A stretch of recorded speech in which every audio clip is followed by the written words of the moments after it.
Welcome to NFL Daily, where we said goodbye to 18 NFL teams today.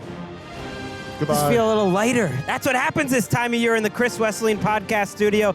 I'm Gregg Rosenthal, alongside my friend Patrick Claybon.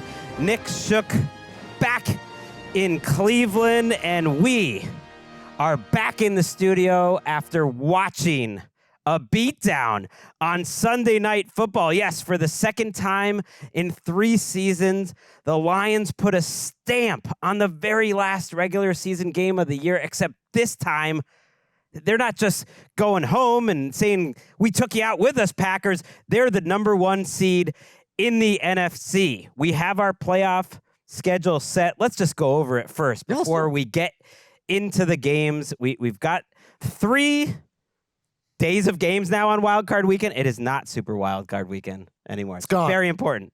Don't call it that. We've got the Texans and the Chargers in the Westivus spot. And I have been told reliably the Houston Texans have literally never played outside of the Westivus spot.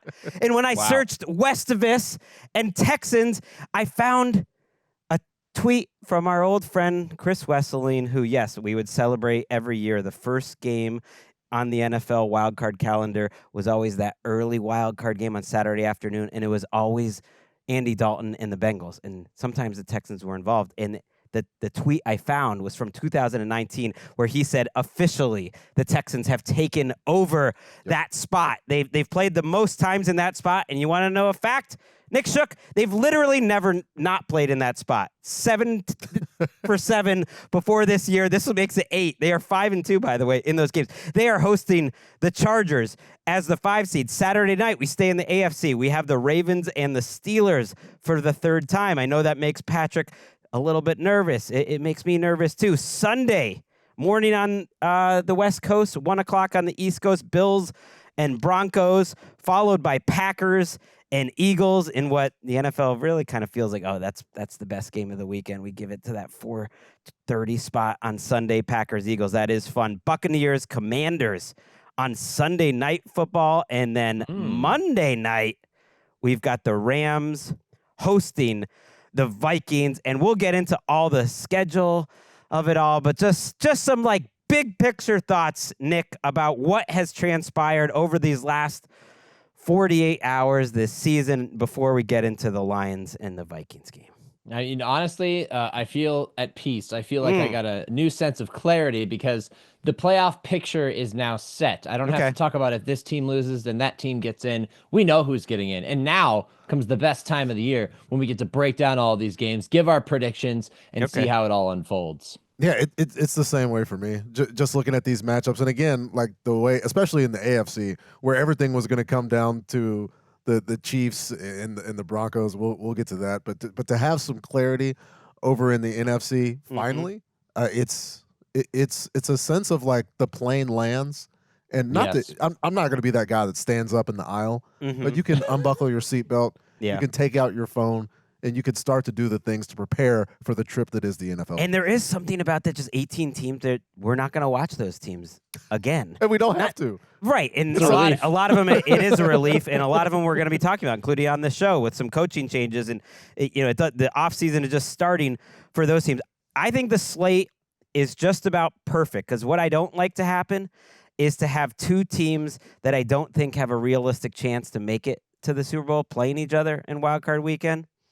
I think maybe we have one of those games, Commanders, Bucs, although you could convince me that the Bucs could make a magical run. And then I don't want like 2 of the great teams to be stuck against each other, like picking each other off. But if you're going to do that, maybe just have one of those games. And I kind of think the Packers-Eagles has settled in to that game, and the AFC, the quarterbacks in the AFC are just crazy. We're going to get into all that. So I think the way to structure this show, guys, I hope you're okay with this because it's already laid out. It's going to be your call regardless. Eric behind the glass has a say here. We do a lot of conversation. Chris is in the mix. I'm not going to say he has this sort of decision-making capability yet, but he is in the mix. We're going to go NFC first because I think that's where the big action was on Sunday. We'll go all through the NFC, and then we'll do the AFC and everything that happened, and then we'll wrap it in a nice, neat bow. Yes, let's start at the end Let's go to Ford Field. 5.5 to go. Lions by 15. First and goal from the Minnesota 4. Goff is going to work out of the gun. Gibbs to his right. Jared leans in. There's the snap. Gives it to Jameer. Over the left side. Up the hash. Still fighting at the 1. Did he get in? Yes, he did. Sure he did. Touchdown, Detroit Lions. Jameer with a boost from his offensive line. He's in, and the Lions are 3 scores up. Can you smell it, Detroit? Yes, we do. Can you smell it? Smells good. It smells like the NFC North. Oh, when Dan Miller's voice is cracking, you know that's when football is back. Lomas Brown, TJ Lang on WXYT. It's been a season. It's been 3 years worth of Dan Miller calls, and he always delivers. And the Lions, they deliver to 15-2 on a regular season that put up a ton of obstacles in their way. Injuries, expectations, a difficult schedule, a brutal division. And they overcame it all to get that number 1 seed. They won this game 31-9. It didn't feel that decisive, Patrick, but I wanted that highlight versus the other 3 Jameer Gibbs touchdowns that also happened in this game. He ended up with 4. He had some longer ones, but I wanted that one because it felt emblematic of the way the second half went, literally and figuratively. Figuratively, this is a team all working together and pushing each other. And then literally, there were multiple first downs where the offensive lineman pushed Jameer Gibbs to get that first down. That was for the touchdown, and that embodies just everything this Lions team has been about. You could make the case that Penei Sewell had more first downs in this game by pushing Jameer Gibbs than Jordan Addison and Justin Jefferson did over on the other side, where Aaron Glenn's defense played spectacularly well. The Vikings played well in a spot where it felt like both of these teams were competing to the same extent on the defensive side of the ball, but then it was Jameer Gibbs on an angle route on 4th and goal where he dices up Andrew Van Ginkel and goes in the end zone. The Lions never really looked back after that point, and we'll have time to get into this Darnold discussion, but truly, even if Sam Darnold played an A- game, it wouldn't touch. Jared had the shot where Ben Johnson kind of puts him in a tough spot, throwing out of his own end zone. 3 receivers in the pattern. It's a deep ball. He's got to throw the ball, otherwise it's going to be 2 points for the Minnesota Vikings. He has the mistake there. Other than that, a pristine game played by Jared Goff, where even if Darnold played better, he wasn't touching 16. Yeah, it's one where you look at the box score, you see the 2 picks from Goff, and there was the one that got tipped at the line of scrimmage earlier in the game, and you look at Darnold obviously struggling, but there was such a big difference there. And yet the 4th downs, you don't want to boil it just down to Minnesota struggled in the red zone, and they definitely did. They finished 0 for 4 in the red zone. Darnold's numbers inside the 10-yard line were grotesque. At one point he was 1 for 9 for 3 yards inside the 10-yard line. But I do think, Nick, on some level, it does come back to those 4th downs. The Vikings go for the 4th down as they should early in the second half. It's another one of those Darnold incompletions where he's just running around, and the Darnold on the move just freestyling. Those plays were not working at all tonight. Whereas the Lions stayed aggressive after a failed 4th down early in the game that got tipped. They go for it again, as Patrick mentioned, hit the angle route, and then after that, they are the better running team ultimately. And these are 2 teams that want to run the ball, but the Lions, they're built to do it, and they were better doing it, and it made it kind of a walk in the 4th quarter, where at one point Aaron Glenn is just sitting on the bench chilling. I don't know what he was doing over there. He'd earned that. He'd earned that by the way that he'd gotten in the head of Sam Darnold, which we haven't really seen this year. But honestly, this game comes down to like 3 key takeaways. One of them is the Lions' success on 4th down. The other one is Jameer Gibbs going back to the Lions' identity of putting the game away on the ground, which you thought maybe they wouldn't be able to do that without David Montgomery. Oh, no, they can still do that because he can actually handle the ball on every down, which he proved there, ripping off long runs, getting first down, sometimes with the assistance of his offensive linemen. And then the third thing was the Vikings missing their opportunities, not capitalizing. You had the Ivan Pace interception, and then they settle for a field goal. They're inside the 10. They settle for a field goal there. You have the 4th and 2 that they didn't convert that you just mentioned. There's also the play where Andrew Van Ginkel reads the bubble perfectly. He gets a hand out there, it tips up in the air, and he doesn't catch it. So the Vikings are to come away from this game, pretty upset with the fact that, in the margins, they could have made it a much tighter game, knowing that they didn't execute, but at the same time should feel good that if we clean that up, we're still going to have a really good shot. If they play that again, who knows? Maybe there's a difference, but the Lions definitely the better team tonight. It was very similar game plans from the two defenses. Both teams blitzed more than 50% of the time. Both teams had a very high pressure rate, although the Lions were even higher. The difference was Goff, who had his struggles early in the game. Certainly they were bothering him. You hit someone that much, like how can you not be bothered? But he got rid of the ball faster. He only took 6 QB hits. Darnold took 10. And then he had a couple C&I types of third down throws that Darnold just didn't hit. I'm thinking early in the game, too. He started 8 for 18 for 89 yards. And there was a 3rd and 9 to Hawkinson where actually the pressure didn't get there. There was a 3rd and 8 up the seam, or 3rd and 18 rather, to Hawkinson, also in the first half, where actually he had a chance. There was pressure, and it's a 3rd and 18, but he's hit these crazy plays, and he just misses them by a yard. There's another Hawkinson drop in the second half. Sometimes it was receivers, one that's a little behind Jefferson.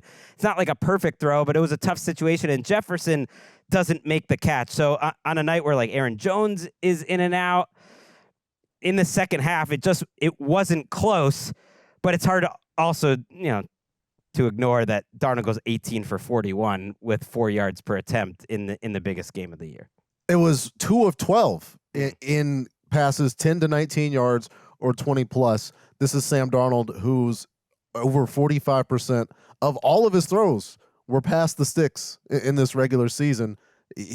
Most of the attempts were short, and he was 8 of 18 between 0 and 9 yards today, where clearly the strength of the Lions defense at this point, during the stretch where everybody got hurt. I know they got Alex Anzalone back, some of their pass rushers back, Obi Melifonwu returned, but Brian Branch and Kirby Joseph kind of formed the backbone of this defense right around that 9 yards away from the line of scrimmage. So they're always good in that spot. They were even better today, where Sam Darnold has been great all season, actually bad today. It was such a good game. I know it was like a blowout in the end, but I guess it got me going, Chuck, because this was the first playoff game. And the great thing is we get to see the Vikings again. They'll be on Monday Night Football. It wasn't, but it just felt like, okay, there's now, before this game started, 14 games left in the season, and they're all going to be really high stakes. And you just felt that. And the final score lies just a little bit, but I thought one of the key moments, and it's why I really believe in Goff and I believe in this offense to get it done, was the drive before Gibbs hits the long touchdown in the second half, which is only their second touchdown. It was 10-6 at the time. Goff hits a 3rd and really long while backpedaling against the blitz to set up a 4th and 4 that they go for, and then he's backpedaling again against the blitz. And those are just little plays, and then the next play, Gibbs pops it. And to me, that was the difference. He's been in these situations so many times, and it's huge because they are now at home for the NFC playoffs, and they get a week off. And there's actually not that many players I don't think can return. We saw Kevin Zeitler, their guard, walk off at the end injured, so that's a little concerning. Patrick mentioned it. Melifonwu being back, I think the last couple weeks is a big deal for them. It's just another steady body there in the secondary, and Anzalone made a big difference. Terrion Arnold looked like he had a serious injury, unfortunately, at cornerback tonight. So they get the rest, but more importantly, you're going to have to beat Detroit in Detroit, which is a tall order, and I think is the reward and the advantage they kind of needed after all these injuries. Yeah, that was what was at stake tonight, was home field advantage. And I think that the Vikings, despite everything that they've done well this season, proved just how difficult it is to go win there, because in that first half, they played tight. They coached tight. That red zone situation after that interception, Justin Jefferson has an opportunity to catch a ball in the back of the end zone, and he bobbles it, and then by the time he comes down with it, he's out of bounds. Those are mistakes, small things that they don't typically make, but I think the environment had a lot to do with that. And the other thing is if the Lions have the home field advantage, that's great, but they're also proved tonight that they are masters at preparation. And they were prepared for anything that the Vikings brought after them, especially on those 4th down conversions. Double A gap blitz, we're going to throw the angle route right behind you for a touchdown. They had an answer for everything, and I think you combine those two factors, it makes it extremely difficult to go in there and beat them, no matter how banged up they are, because they've taken a number of injuries.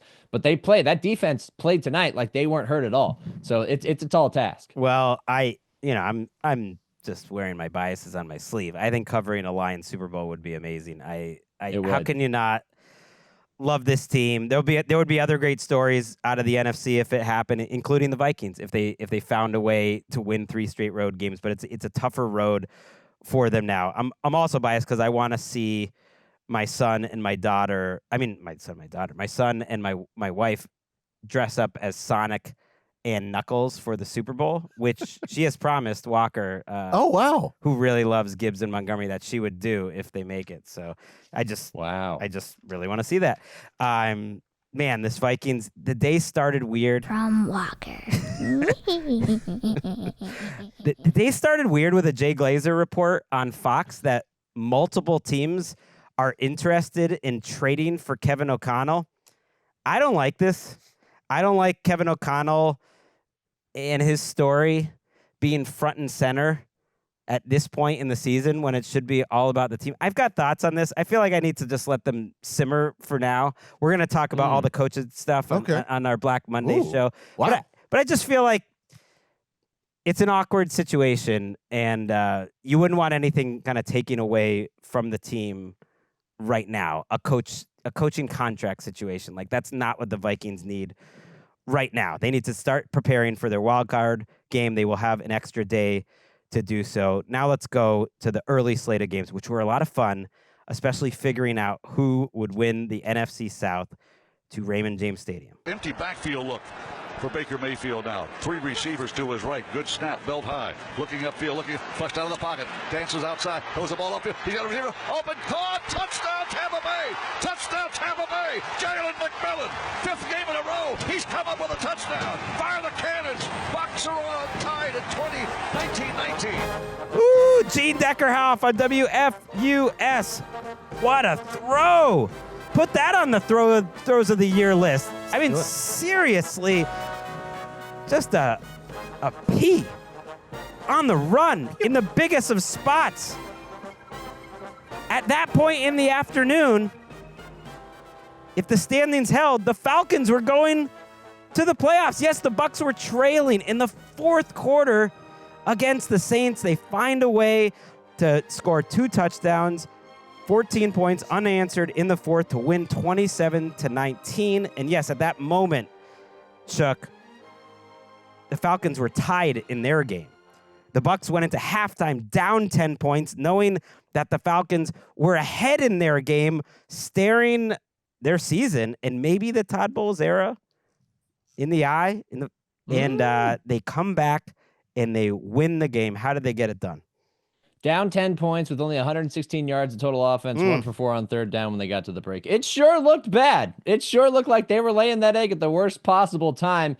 But who rescues them? None other than the man wearing number 6, Baker Mayfield, with an impressive 4th quarter that I'm sure will upset you, Greg. No, he was the man. He scrambled, he converted, he threw that pass to Jalen McMillan. And the reason that pass was so important beyond the fact that they just scored a touchdown, because he had already thrown a dime to McMillan on 4th down to convert a key 4th down. McMillan celebrates. He signals 1st down, doing a little finger guns thing, gets flagged for taunting. They get backed way up, and then you think, well, there goes their opportunity to score the touchdown. Nope, Baker Mayfield's out there. He's going to let it rip, and he's going to throw an absolute dot to his receiver in the corner of the end zone to give them the lead. It was so impressive. Gene Deckerhoff, you heard on the call, wasn't even sure what the score was at the moment. That's the type of day it was and the type of 4th quarter it was for the Buccaneers, who woke up with just enough time, and then their defense finished it off. They got to Spencer Rattler, and then they went on a long drive late in the game that ended. It was a 12-play, 94-yard march, took off almost 6 minutes off the clock. Bucky Irving gets in the end zone,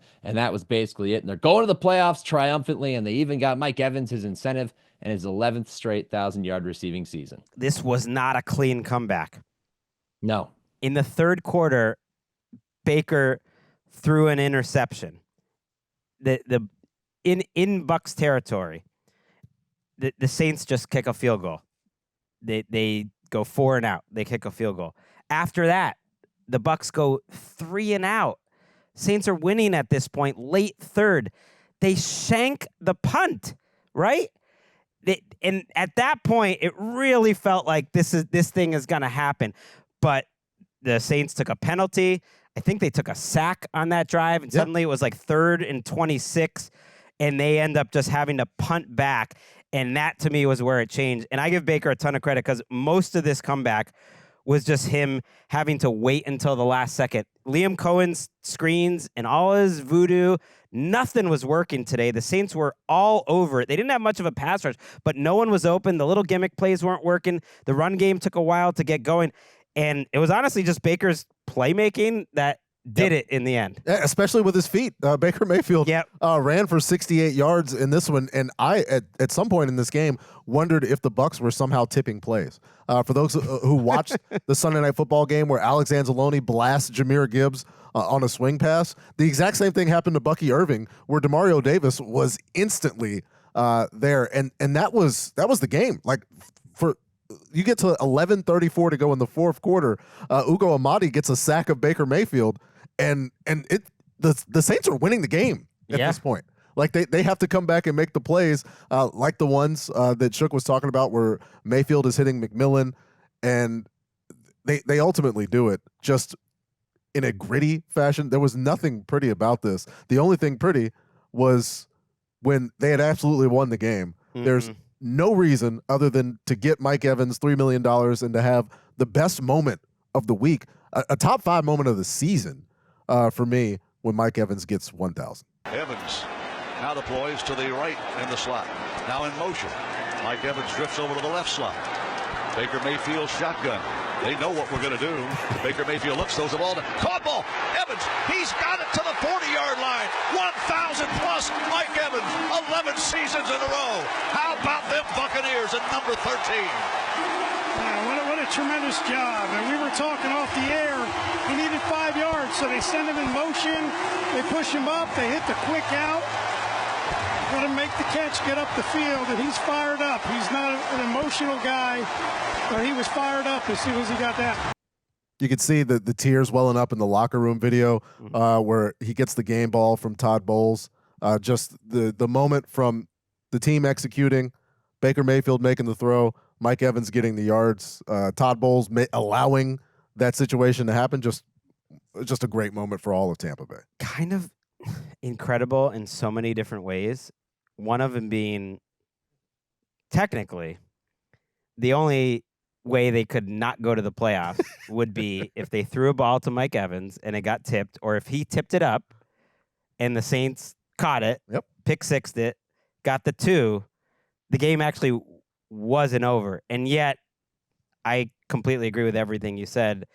That gave me goosebumps. That was one of the moments of the year. There's a shot taken from the sidelines, and if you're watching on YouTube, you can watch it. And credit to NFL Twitter here.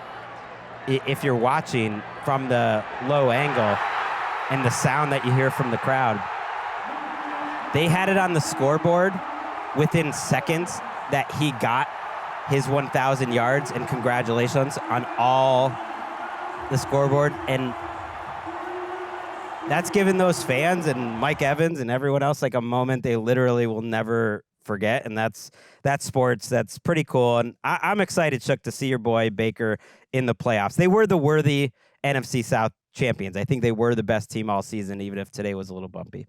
Yeah, I mean, both South divisions are pretty gross, but they proved to be the best of this bunch. Even if it was ugly in the end, it's the right way to win it. You know what, though? They did win 10 games. And they did have a top 10 offense. And they are a game plan team where if they hit everything right, and that's going to include, needing a better defensive performance than they usually have, they are, to me, that team you don't want to face. Because I think their best game, if they hit you on the right day, they could beat anyone. I mean anyone. There is no one in the NFL that I don't think the Bucs could beat. We know that they'll have the Commanders, and so they are a fun team. You know what's crazy? They could make the division round for the 4th time in 5 years. I mean, you think of that and you think, well, that must be a dynasty, right? I mean, they kind of are. Just a little bit. An NFC South dynasty. With some different personnel, Jason Light getting it done. 4 straight. The only time in that run they didn't win the division, they won the Super Bowl. So they'll take that trade-off, and they'll take the trade-off of having to sweat out, yes, a 4th quarter where they're trailing, and the Falcons were tied at the time. But ultimately, Falcons couldn't even get it done. Young is under center. Here's the snap. Sanders up the middle, charging through the end zone. Touchdown, Carolina. The Panthers walk it off to end the season. That is right. Anish Shroff on WRFX. The Bryce Young story somehow got better in Week 18. The most improved player of the year. He's past Sam Darnold for me. I'm sorry, recency bias. I just like watching this guy. He puts up a 40-burger in a must-win game for the Falcons, 44-38. 3 touchdowns on the day for Bryce Young, who gets a lot of help from Adam Thielen, as he does each and every week, just making great catches. And Jalen Coker, who is a real deal NFL player. They found something in this undrafted rookie, another great rookie wide receiver. Even Bryce Young's misses, I think this season have been good. Like, they all are with the right intention. They're all the right decision. And he did it all today. A couple big plays with his legs, 24 yards on the ground. And he was just on point. Every time the Falcons took a lead in this game, he had a response. And we had this discussion about Bryce Young and the way he moves in the pocket when Shook was here with us in studio earlier this week. And it showed today. The Falcons, when they did get pressure to Bryce, he was stepping away. When they didn't get pressure on Bryce, he was doing things like Steph Curry pre-celebrating before the shot goes in on a touchdown to Tommy Tremble today. Just everything that you would want to see from the quarterback. And then on the other side, the Falcons defense kind of reverting to their can't get pressure on the quarterback from earlier this season. Yeah, well, while you bring it up, let's watch the Bryce Young. It's not quite a no look because he looked when he threw it, but he didn't look when Coker caught it. So now a 4th down. Atlanta loses a timeout. Fake the handoff. Young, step and throw. End zone. Touchdown. Tommy Tremble. And Carolina converts. Panthers have come to play. You've got a rookie quarterback playing well in Atlanta, a second-year quarterback continuing to grow and elevate his play in Carolina. And he knew it before the ball even got there. So good. That was Steph Curry throwing up the 3 and retreating without even seeing it. That was one of the easier throws Bryce had to make there. Good job by Dave Canales. Deserves credit, too, here. Look, he wouldn't have even gone to Bryce Young this season if Andy Dalton didn't get injured in a car accident, which is a weird sliding doors moment. I mean, he probably eventually would have gone back to him, but that week he was not planning to. But they got some open receivers today, but he also had some C&I throws that were just incredible, and so did Michael Penix. And as disappointing as the Falcons' defense was, ultimately Raheem Morris made some game management decisions with the clock again, so that's something he's got to work on, and his defense probably got worse this year than last year's Falcons defense, and they got older too by the numbers all around. Michael Penix was awesome in this game. They dialed up 537 yards and 31 first downs. Shooky, and he had a million great catches. Drake London to Penix is going to be a combination I'm looking forward to watching for a long time. London ends up with 10 for 187 and 2, and Bijan Robinson goes for 170 yards on the ground and just a fantastic performance. So there was nothing Drake London and Michael Penix really could have done here. They were matching him shot for shot, and it was just that, the Panthers were the ones that got the ball and scored the touchdown in overtime. Yeah, don't complain about overtime rules either. This was how this game was supposed to go. Sure. First team to get a stop wins, and the Falcons did not get a stop because the Panthers went down the field. We are going to see this matchup of quarterbacks for years to come. They are division rivals. Michael Penix has shown me enough in the limited amount of time that he's played this year for me to think he's going to be the guy for the long term. Bryce Young, I just think about where we were after week 2 when he got benched, and there was a shot of a fan trying to get an autograph of his outside of the facility, and he looked so down. And to see him go from there to where he's so confident that he can turn around and signal touchdown before the ball even lands in his receiver's hands. What a journey he has traveled over this season, and a little bit of vindication for myself because I took a risk last Take week it. with the QB index. I moved him all the way up to 11. Got a lot of hate online for it from that is people who high. aren't Panthers fans. And you know what? Backed me up. He backed me up, and I love how bright his future is. Yeah, this division is looking a lot more fun if the Saints can figure some things out. It's crazy how good Bijan Robinson is. Whether he's the 3rd or 4th best running back in the league this year, you have Saquon, you have what Derrick Henry did. you have what Jahmyr Gibbs did, and then Bijan, like, he might be the fourth best running back of all time. I mean, he's just so pretty. Like, just watching him set up these blocks, getting inside, outside, like, just an awesome season out of him. So if there ever could be like a moral victory way to lose to the Panthers in Week 18 with the playoffs on the line, I feel like this is close to it. At least exist. At least they feel it doesn't exist here. At least they gotta feel a little better about their future. Imagine if they hadn't gone to Penn. They do feel they should have good things to feel about. Although Raheem Morris, even you mentioned the end of the game, like they got the ball back. I know they were on the 12-yard line, but they had 14 seconds and they had timeouts. Like, just try to score. I don't know. Yeah, I would have liked to see some effort there. I know Riley Patterson missed a long field goal earlier. Yes. There's no Young Wei Koo, but hey, give Riley Patterson another opportunity. But we saw, you're not watching if you're listening to the audio version, the dejected look on the Falcons sideline after that Tommy Tremble touchdown, but there was motion. There was somebody clapping on the sideline. It was Kirk Cousins trying to pick his team up. And it's just kind of a symbol for the way the season has gone in Atlanta in 2024. Yeah, they finished 8-9, so ultimately 2 games back of the Bucs, the Panthers at 5-12. Man, if I smoke cigarettes, I feel like I would need a cigarette right now. Let's take a quick break. We're going to roll through the rest of the NFC and all the seeding implications of how it broke down on Sunday.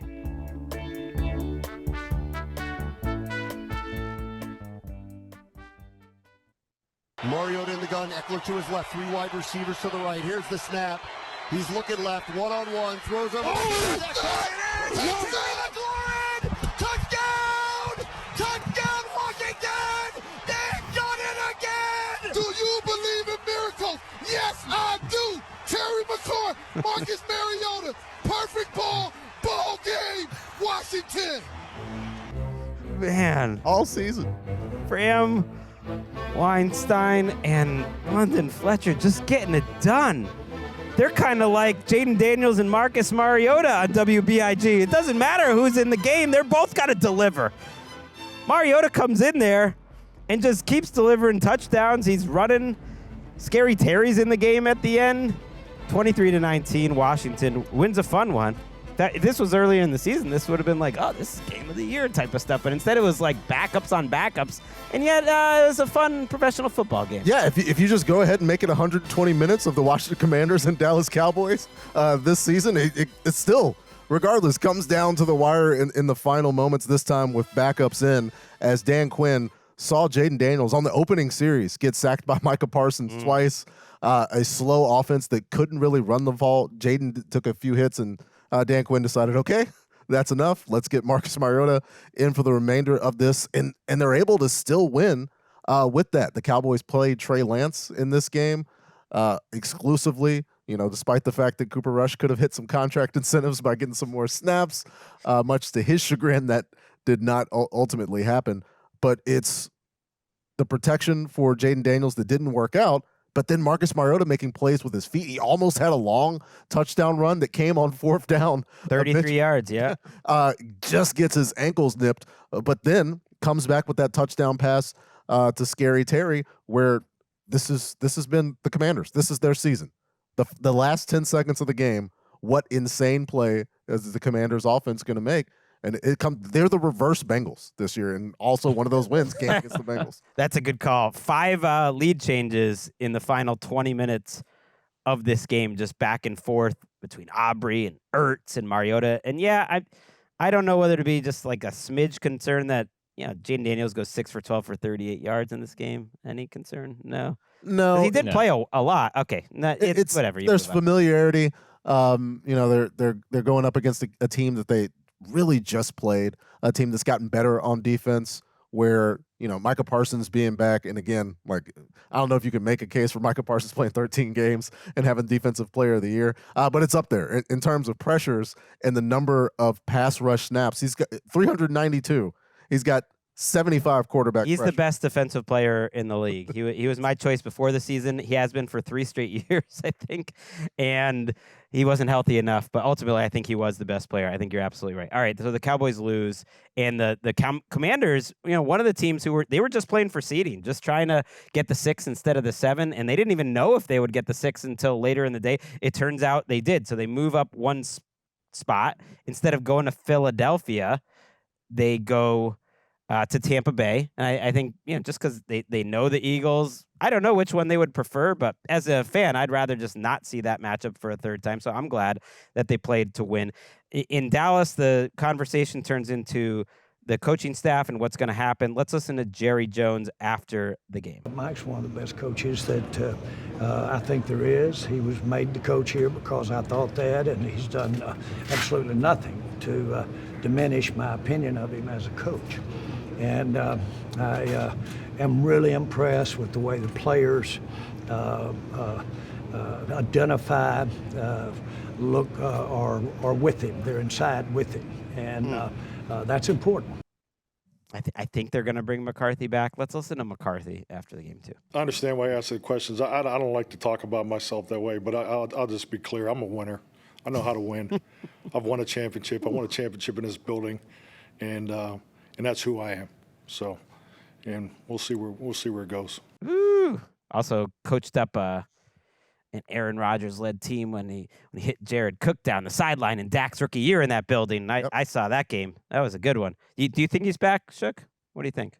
I think so. Do you think he should be back? How about that? I'm curious what you think. That's debatable because what are you doing? Are you spinning your wheels? Are you actually going to attack the offseason with intent? Because they didn't last year and they paid for it this year. I think that's what's most important. It's not even necessarily the coaching staff because this offense, when at full strength, was pretty good. I mean, it was good with Mike McCarthy, overseeing it. It's just that they lost guys. They lacked guys. They lacked running backs. They had just CeeDee Lamb at receiver for most of the year. So you get Dak back, you figure out your backfield because Rico Dowdle has emerged. You maybe add another weapon at receiver because I love Jalen Tolbert, but I need something better alongside CeeDee Lamb. Then yeah, maybe it works out. You know what you have in your defensive coordinator. You know what you have in your defensive personnel. But you need to be more active in the offseason to justify bringing this group back. I don't have a hot take here. My guess is McCarthy will be back.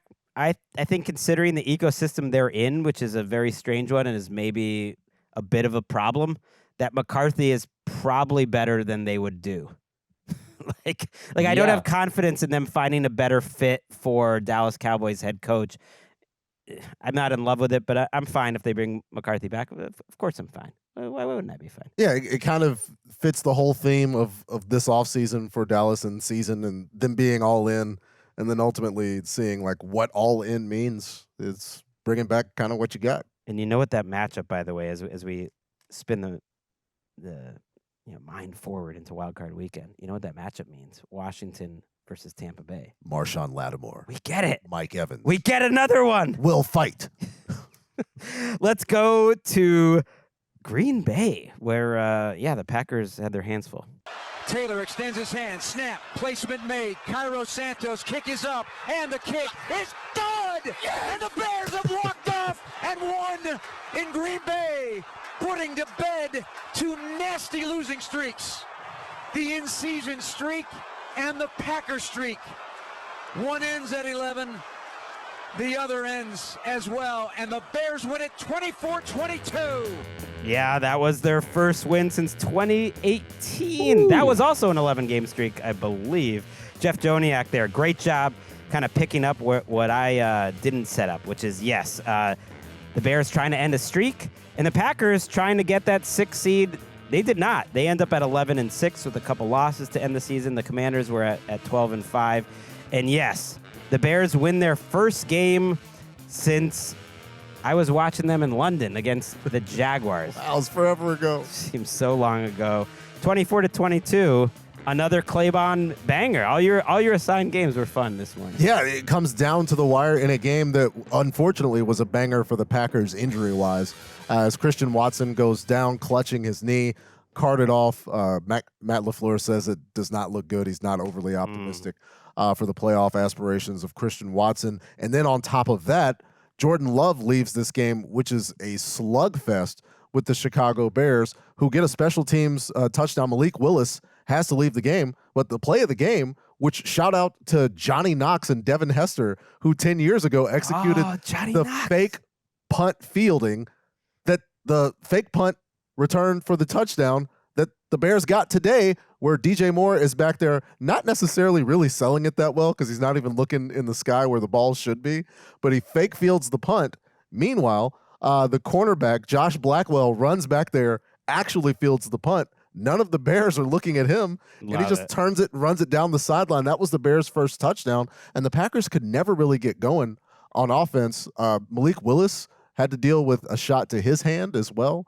Just injuries brutal here, but the Bears execute down the stretch. They get a big completion. They get the timeout called when the timeout should be called, and Cairo Santos kicks that game-winning field goal, and the Bears end the streak. Yeah, I'm happy for Caleb Williams and all these Bears players and coaches, Thomas Brown, the interim, who hadn't won a game yet, just to not finish the season on that note. That's great.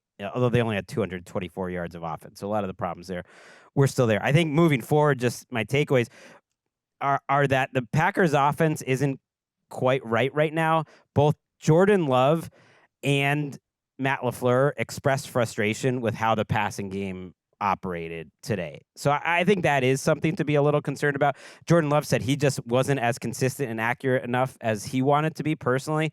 And he also said as he was at the podium that his elbow was still numb, which doesn't seem great, but that he thinks he'll be fine. They said he's going to play next week. And Matt LaFleur went as far to say as their offensive struggles were extremely frustrating. Romeo Doubs also did not play this game, it should be noted. He had an illness. They think he'll be fine for next week, so that was just a late scratch there. But kind of going into the playoffs, Shook, the way you don't want to, backwards, really, this Packers team.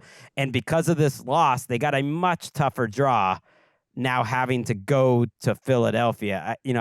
They went into the week thinking we're going to go to the Rams, maybe we'll go to the Bucs, and now going to Philadelphia. That is not ideal.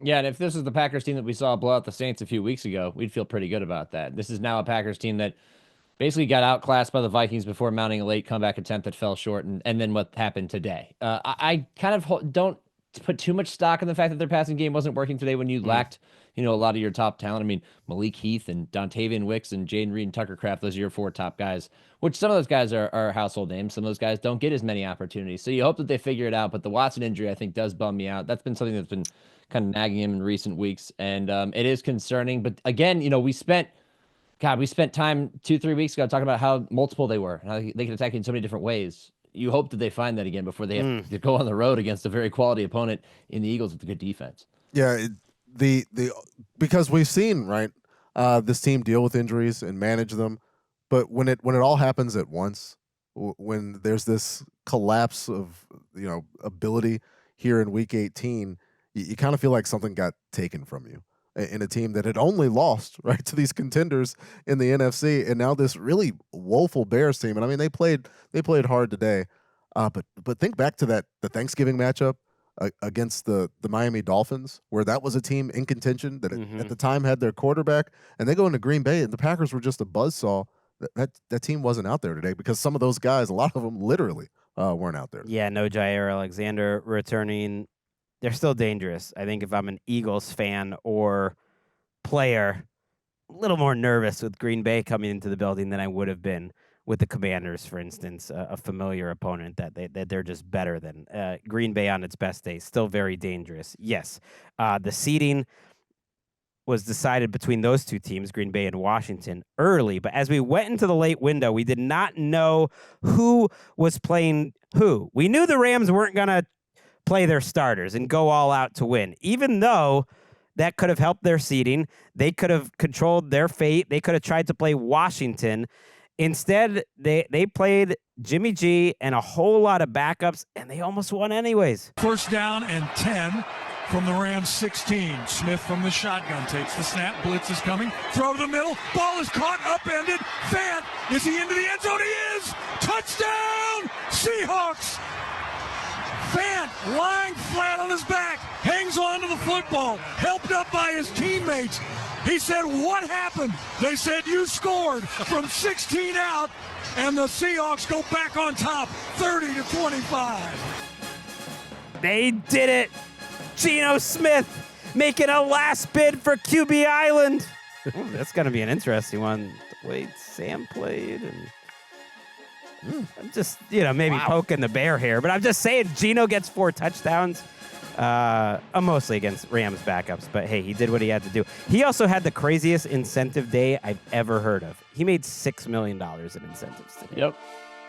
It was huge. It was the story of the game. How nervous would you be? If you got $6 million. Because he needed to keep his percentage, I think, above 69.2, which was crazy. He went into the day above it, but if he had like a 50% day, he would have gone below. Got that. Needed to get over 185 yards. Actually, it took him till pretty late in the game to get over that, but got that. Ended up at 223, and then needed to get a 10th win. $2 million a piece. That's tough. That almost like, I always say, like, mentally, tennis is a tough sport. When you're in a Grand Slam final, you might have like, millions of dollars on the line, and you're the only one out there. This is the closest thing to that in football, where it's literally on your arm. He got it all done, although it was a lot harder than I would have expected. Jimmy G and the Rams offense, Nick, actually moved the ball pretty well and made the Seahawks sweat it out. Yeah, other than one really, really ugly interception thrown by Jimmy G, better than I thought he'd be. Mm-hmm. Like, he looked like the Jimmy G of old. The offense moved the ball. They finished with 403 yards of offense. It was a back-and-forth affair. It was a fun game to watch. At one point, I was like, I know I'm not writing this game, but if I had to write this game, I don't even know what I'd say. It's other than that, it's just fun. And it's one team with backups and one team with nothing to play for other than, one more win. It also kind of bums me out. I know it's not a perfect comparison, but Gino, man, he looked good today. And he'd been looking a little up and down over the last 6 weeks. And I know it's against backups, but I was like, these Seahawks are going to finish with 10 wins and not make the playoffs. And if they just look like this a few more times recently, they'd be in the playoffs. Yeah. I don't think this is some disastrous season for the Seahawks. You won 10 No. games. You lost on the 5th tiebreaker, which is a bizarre tiebreaker, by the way. It used to be a different tiebreaker. It used to be point differential, which I think is better than strength of victory, which is just random. But maybe you don't want teams like trying to score late and endangering their players all season. I think that was the reasoning behind it. I don't know if we'd be playing 18 games if that was it. Well, that's a fair point. Ultimately, they get it done. The Rams did not care, and we'll never know what the Rams' thought process was behind it. Ultimately, I think that the number one factor is they just thought rest was more important than anyone they could possibly play. They probably saw the writing on the wall that either way they were going to play a team that they had played before, that they had prepared for before, and that it was going to be difficult. Let's listen to Sean McVay talk about the thought process after the game. To get into this thing, and you can't worry about ducking people. If you want to try to be able to advance and you really expect to try to be able to make some noise when you get in it, you're going to have to play people eventually. And so felt like it was the smart move for our football team. And really, we had an opportunity to be able to come away with the win. And so we know it's going to be a great football team coming in here. And, we're excited about the challenge. That's what you love, Gary. Yeah, when Sean's breaking out the first names as he did throughout that. He was kind of fiery when everyone was asking about it. Almost like, hey, we were the Super Bowl champs. We're not worried about anyone coming in here. Don't blame them. Unfortunately, they did have an injury today. Blake Corum broke his forearm. McVay revealed after the game, so they won't have their backup running back for the playoffs. But otherwise, they got out of this game healthy. They sat 4 of their 5 offensive line starters, and they finished the season at 10-7, just like the Seahawks. That brings us to Philadelphia, where there really wasn't anything tangible on the line except for the Giants, I guess, draft position. But Tanner McKee out there trying to make a career. Under center is McKee. Back, looking, fires, complete, touchdown! E.J. Jenkins, the tight end. Yes, Merrill Reese keeping it quick, like this recap's gonna be on WIP. To E.J. Jenkins for the touchdown. I mean, this was a game on the Eagles side full of just like, oh yeah, him. Hey, it's that guy. They get the job done. Tanner McKee. 41 attempts. I mean, they were slinging it. Kenneth Gainwell only had 14 yards on 11 rushes. They couldn't get anything going on the ground. And he ended up with 269 yards, McKee, and 2 touchdowns. Jahan Dotson, showcase game, 7 for 94. And I guess we have proof, Patrick, the Eagles' backups are better than the Giants' starters. Yeah, and which was something 20-13, I should say. Yeah, I was going to take Howie's backups versus, all credit to Joe Shane and what he's been able to accomplish. Things that haven't gone that great personnel-wise.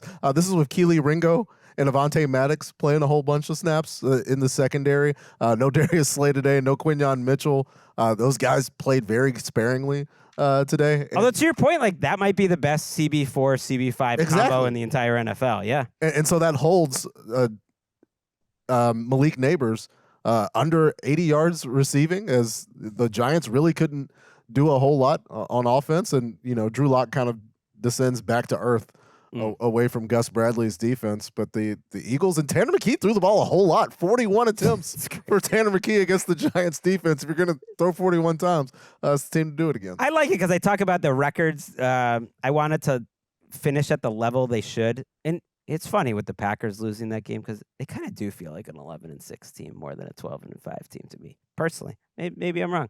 The Eagles feel like a 14-3 team.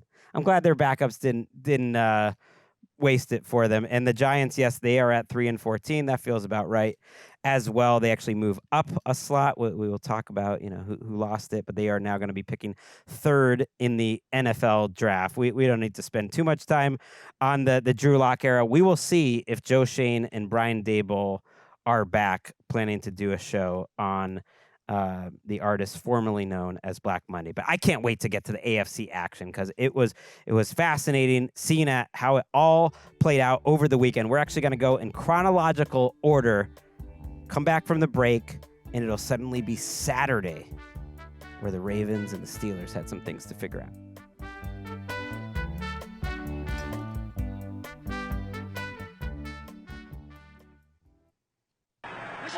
Pistol formation on third down. They give it to Henry, sweeping to the left, breaks a tackle. He's to the 30, 20, Henry to the 10. He is gone. Touchdown, Derrick Henry. A 43-yard run, and Derrick Henry continues to rewrite the NFL record book. Shout out to Rod Woodson with the he gone. Jerry Sandusky on WBAL. Yes, Derrick Henry, after having 8 yards at halftime, tacks on another 130 in the second half, and by the time he hit that 43-yarder, the Ravens knew they were AFC North champions, 35-10 against a Cleveland Browns team that started Bailey Zappi in the year 2025. How about that? Your Ravens, Patrick Claybon, started off the weekend taking all the pressure off and just clinched that 3 seed nice and early. Yeah, nice and early. The trouble is it comes at the cost of Zay Flowers. Going to have to await the results and see if he could be available if they win this first game, or if miracles happen and Zay Flowers is available for this playoff matchup. But other than that, everything you could hope for. Defense making plays, again, albeit in a Bailey Zappi start. Also saw some DTR in this game, but it pretty much didn't matter. Baltimore looked very good. There were some drop passes, but Lamar, Mark Andrews connected. Rashad Bateman left the game as well after Lamar kind of sent him on a sneaky mission. He quickly apologized after he got Bateman blasted by Thornhill in the middle of the field. A scary moment there, but Baltimore able to come through and push forward and make this kind of a laugher at the end, but it did feel like it was slightly, not in question, but closer than people might have thought earlier on. No, there was a possession where the Browns had the ball down 14-3. Like late third quarter. There we go. And you're just thinking like, okay, it doesn't feel like they could ever get to the number 14 in this game, and they didn't. But let's get it going here, Ravens. But that's what's special about this team is that if the passing game isn't quite clicking, then Derrick Henry can finish him off at the end. They still almost doubled up the Browns in total yardage. This is just what Week 18 games look like, Shook, so I don't take any negatives out of it for the Ravens. And I thought it was interesting to me that I thought Lamar Jackson was looking to run in this game. A lot of times if his first read was gone, he just took off. He went 9 for 63. I don't know if that was just like a warm-up for the playoffs where he's just going to run when he absolutely needs to. And then those throws he had back-to-back to Andrews, one for the touchdown and one that got broken up, where he just had the accuracy and the touch and the anticipation. Not that that's surprising out of Lamar at this point, but it just shows what a next level passer he has been this season from the pocket. Yeah, I felt for Juan Thornhill because Lamar made 2 spectacular throws to Mark Andrews. One for the touchdown, like you said. There was another one in the second half down the sideline where Thornhill's essentially playing all but perfect coverage, and yet Lamar throws him open because that's what Lamar does. And another knock on the people who say Lamar's not a good passer. Watch that tape. That'll tell you everything you need to know about him as a quarterback. Okay, that's a little bit. Yes, they're still out there. I don't think they're still out there. I promise you, they're still out there. They've got them all in the drafts, and they're waiting for things to go wrong here in the next couple of weeks. Okay. And they will absolutely show up. Well, that's fair. They transitioned into he can't win in the playoffs, guys, which, you know, Lamar has got to play his best down the stretch, but I think he's going to win MVP. Personally, I don't think we need to get into that today. We'll be responding when we find out the votes and everything, although we'll find out earlier than usual because the All-Pro votes come out way before the MVP votes, and people sort of realize, like, oh, those are the exact same voters. So when you find out All-Pro, you basically find out MVP unless Saquon somehow split the vote. Was not the AFC Pro Bowl starter. So there's perhaps... Those are different voters, though. Different voters. That's players. 33% that's of them are fans. I thought, you know what else stuck out to me in this game? We don't need to spend like a crazy amount of time. Like the pocket movement. He kept waiting until the very last second. It was like a little dump off to Henry at one point. It was another throw over the middle. And on a weekend where we saw Joe Burrow just electric from the pocket, like that, the combination of those two things, like the accuracy, the anticipation, but also the pocket movement before making a last second throw. And then at the end, you just handed it off to Derrick Henry. And it's just absolutely awesome to watch that in the fourth quarter. And since Justice Hill went down, we have seen more Henry on third down in passing situations, and nice to get him involved in the passing game. And without Zay Flowers in the playoffs, however things go, pending his return, Lamar will have to hold on to the ball to get separation as the play calling gets kind of limited without their guy that you get it out to quickly on the screen passes. Okay, now let's not get out of this game, though, before throwing to one of the most important plays that happened in the NFL this season. Bailey Zappi will get the Browns to the line quickly. He snaps it in the shotgun. Patiently waits. His pass is picked off. Michael Pierce has the interception, and he slides down to end the play. Michael Pierce with an interception. Words I never thought I would string together in the same sentence, and you should see the celebration on the Ravens sideline. If he had given birth to a child, his teammates would not be more surprised at the moment. Oh, what a great call there by Jerry Sandusky. And that was one of those you remember where you were moments. At least it was for me. I brought the family around, like my daughter, my wife. They came and they're just laughing. That just made everyone happy, including Michael Pierce. Let's listen to him after the game.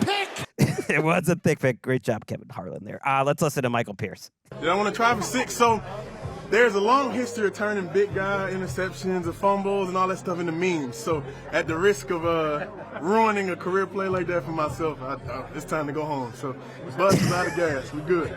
Yeah, I'm going to be honest. I don't want to curse on TV, but S word. You know what I'm saying? I say, oh my God, he really threw this football. So no, I got fairly decent hands. I'm glad I caught it. And like I said, Coach freaked the smart football. And like I said, I don't want to end up on a meme on Instagram, my wife and everybody laughing at me. So we did the right thing. We got down and kept it moving.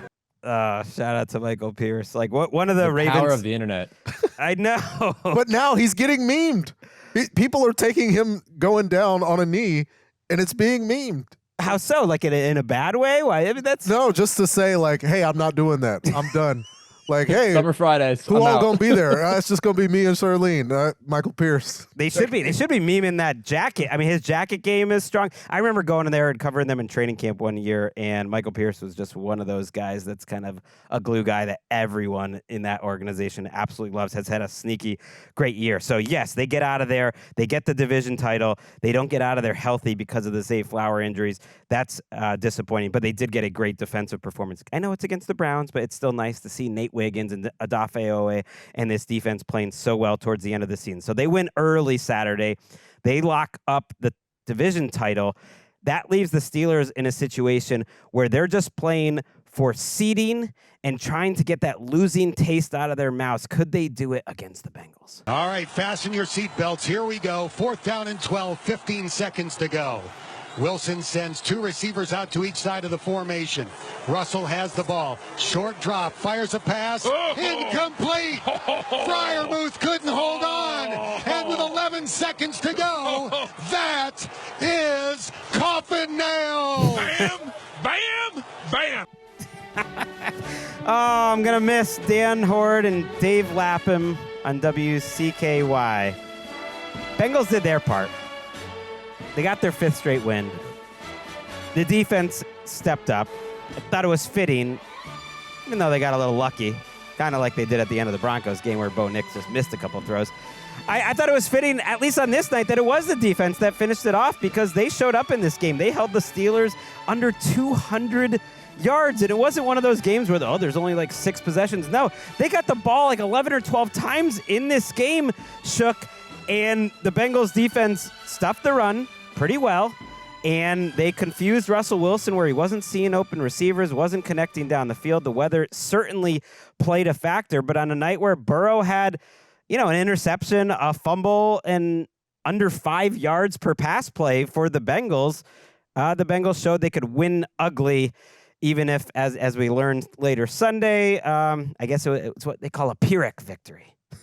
Yeah, you asked, where were you when you saw the Michael Pierce interception? I was on a plane. I was in an airport watching this game, and the one takeaway I had was, this is gross. This is gross for Week 18 for game with stakes, but that's the AFC North in a meaningful game late in the season. I think that this probably signifies the low point in the Steelers season with Arthur Smith as OC. So much that I have Steeler fan friends texting me, they got to fire Arthur Smith. And I was like, it was Matt Canada you wanted fired before. It's all his fault that Russ is struggling to complete passes. His offense was a mess. It's been a mess for a while. They get Pickens back and it's still a mess. And the Bengals, because of that and because of their defensive performance, come away with, like you said, a Pyrrhic victory, but a victory that ultimately will be just a little bittersweet. Shook, I think I led you into a fumble there. I don't think that's really the definition. No, of a Pyrrhic it's victory. not. A Pyrrhic victory in fact, I know it. Great cost. I guess you could say the Ravens might have had one.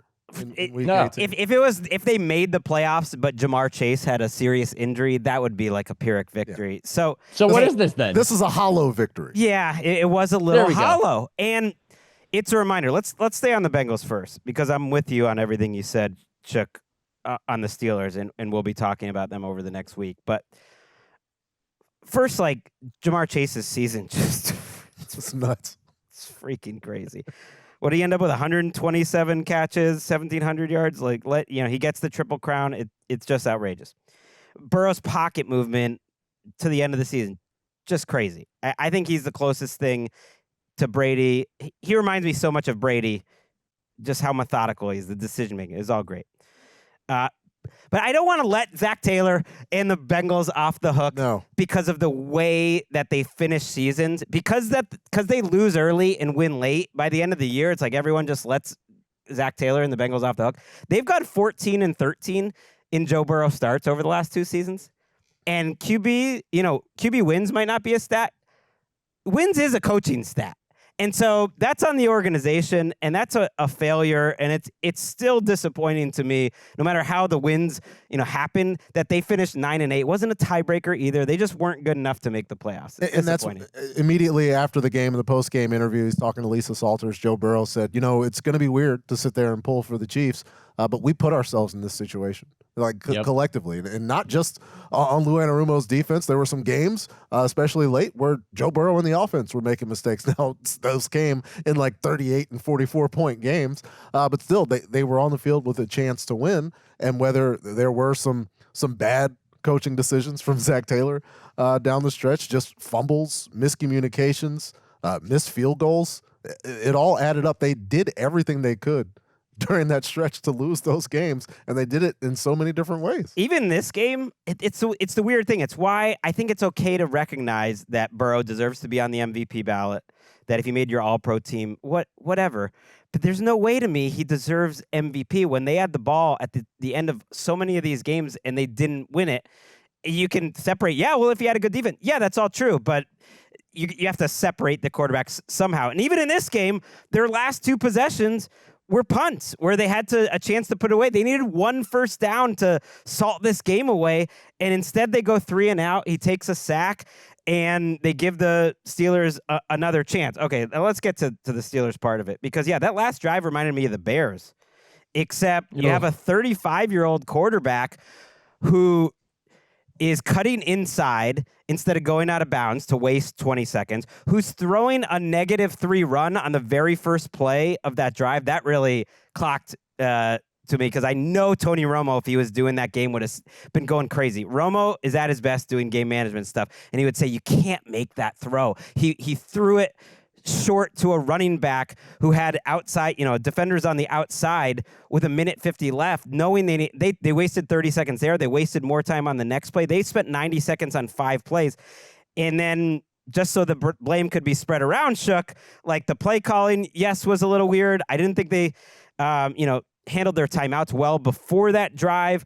And then it ends where you can't blame it all on Russell Wilson because, George Pickens is out, but, is open deep, but I don't know where he's running. He's kind of running around like in a circle. And then Freiermuth, who's had a lot of little mistakes this year, it's kind of been on my radar, drops one at the end of the game too. So it's like, it's not just Russell Wilson, but they didn't look like a well-coached team. And they're one of the first teams in NFL history, one of 3 to enter the playoffs, having lost 4 straight. So I think it's safe to say they're one of the worst playoff teams. It reminds me so much of that season 4 years ago where they started out well 11-0, and then they finished losing, I believe, 4 out of 5 games there.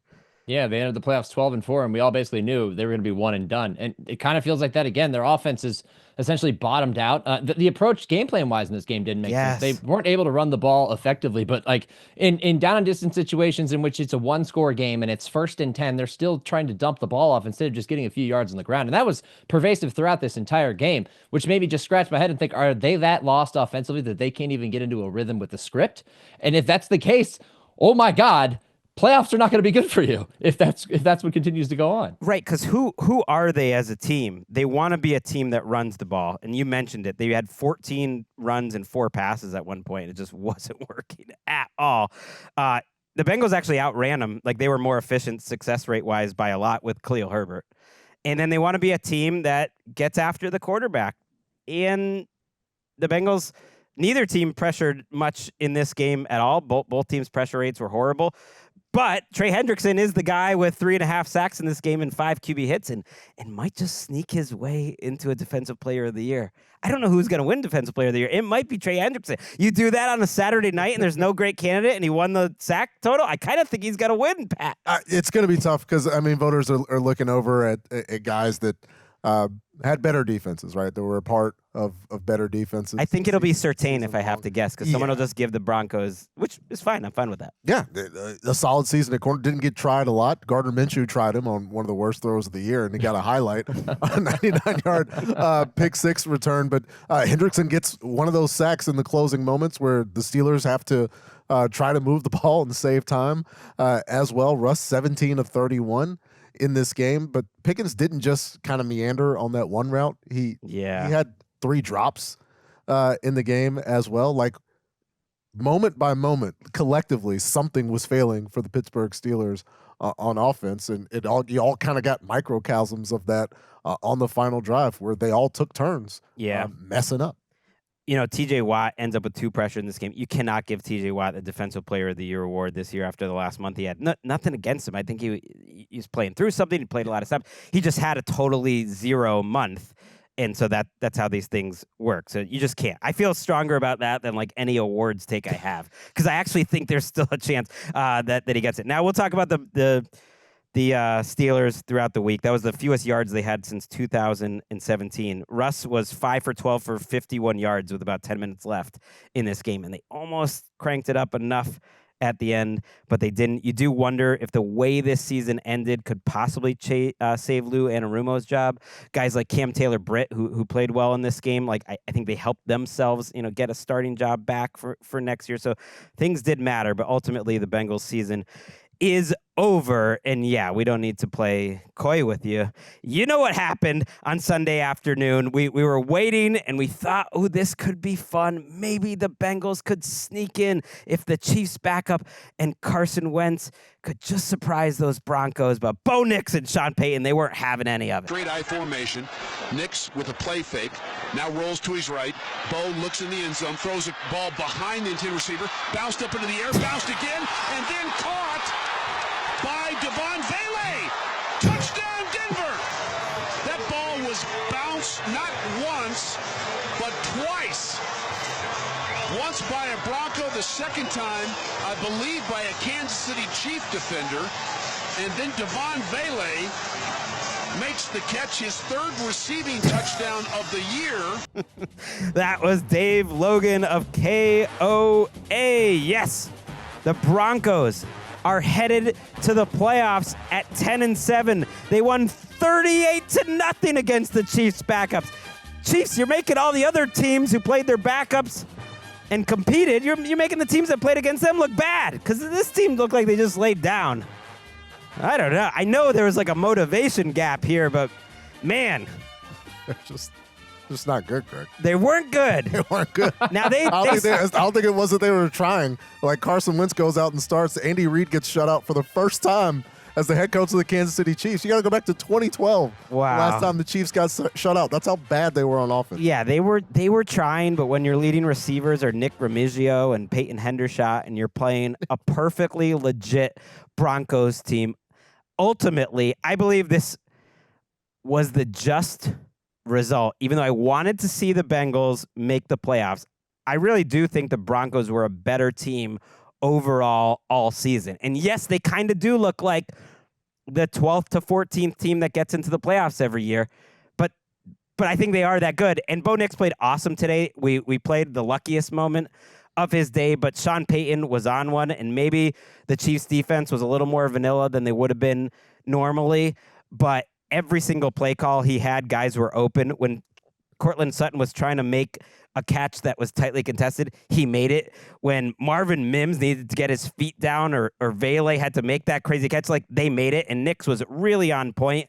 A lot of them were open receivers, but a couple really nice seam balls. He led the team in rushing too. Certainly his best game in a month. And I don't care who was out there. There were NFL players. The final first down total, Nick, 29-5. The final yardage total, 479-98. It left a weird taste, in terms of not enjoying the afternoon slate, but I think they are deserved playoff contributors here, and they will be headed to Buffalo. Yeah, that's not a typo, that yardage difference. That's legit. That's the Chiefs finishing under 100 yards. So everybody who complained about their offense not looking spectacular with Patrick Mahomes, it could be much worse when Carson Wentz is at quarterback. Wentz didn't look good. At one point, Chris Oladokun was in there taking snaps. Very ugly performance from the Chiefs, who obviously didn't have much to play for, but still you thought they put up a better fight. But back on Nix for a second, when you're throwing a swing pass to Marvin Mims and Audric Estime is out there lead blocking you all the way to the end zone, you know it's your day. When Devon Vele is catching a double-tipped touchdown pass, that's when you know football is back. Yeah, let's go. Yes, exactly. We'll do it that way. We'll stick to the brand. The Broncos dominated and came through in a way, on a day that they absolutely had to in convincing fashion. Doesn't change my opinion of them, but nice to see them finish the job. Bo Nix hit his first 18 passes. Yeah, that was one of them, the Vele. The Vele was absolutely going to be his first incompletion, but the universe decided, hey, the Chiefs will not be lucky here. We'll get rid of the Chiefs' luck for this meaningless Week 18 game, save Hollywood Brown catching a ball off his toe in the Super Bowl here coming up in a few weeks. But there was never a point. Like, the Broncos scored on all of their possessions in the first half. That last one, they had a chance. They wound up kicking a field goal. And then they didn't have their first punt until the second half. And then after that, the only reason Bo Nix didn't really have to do anything. It was handoffs late. Mm-hmm. They scored a touchdown, and then it was Jarrett Stidham and Zach Wilson time. Sean Payton, who loves to run it up, didn't even really get a chance to do it with his rookie quarterback. It was that nasty. No, he was coming out of halftime doing the interview with Tracy Wolfson, kind of already knowing the game was over, just saying, like, they just got to, keep focused. We know their starters aren't out there, but just don't pay attention to that. At the risk of taking anything out of this game, maybe it does point out that the Chiefs are even more than most teams extremely reliant on their very best players. Just because, like, the backups, it's a steep fall from Chris Jones to what's going on there. It's a steep fall from Trent McDuffie. And some of their cornerbacks that were out there, like Shamari Connor, like, will be starting in the playoffs. It wasn't, you can't bench everyone, but the wide receivers, like, it's not a great wide receiver room in terms of the backups. It's not a great room of backups, and that's why it feels like they're more vulnerable. I'm not worried about the fact they'll have 20 4 days off. I would be worried if any team out there, signs Carson Wentz next year to be their starter. I can't believe people were saying that could have been something that was happening. It's like, have you watched Wentz? This is not. He just wanted to hide in obscurity, but no, the Chiefs had to be 15-1, and Carson Wentz got exposed. So yes, a perfect day if you were a Broncos fan. You got to get excited. This is a team with an over-under win total of 5.5 coming into the season. It is an incredible achievement to get to 10 wins and to get to the playoffs, and we'll be talking about them throughout the course of the week. Okay, let's go to the Meadowlands. When the game started, the Dolphins had a chance to make the playoffs. They were second in line, remember. The Bengals had won, so that prevented a scenario where everyone could lose and the Broncos would make it. But when the Dolphins started, they thought they had a chance. It is time for the Sunday Drive presented by the all-new hybrid Toyota Camry. Rodgers takes the snap, drops back, looks right, looks over the middle, steps up in the pocket, dodges a sack, runs to the 5, throws back in the end zone, caught, Davante Adams, touchdown. Another touchdown pass for Aaron Rodgers, his third of the day.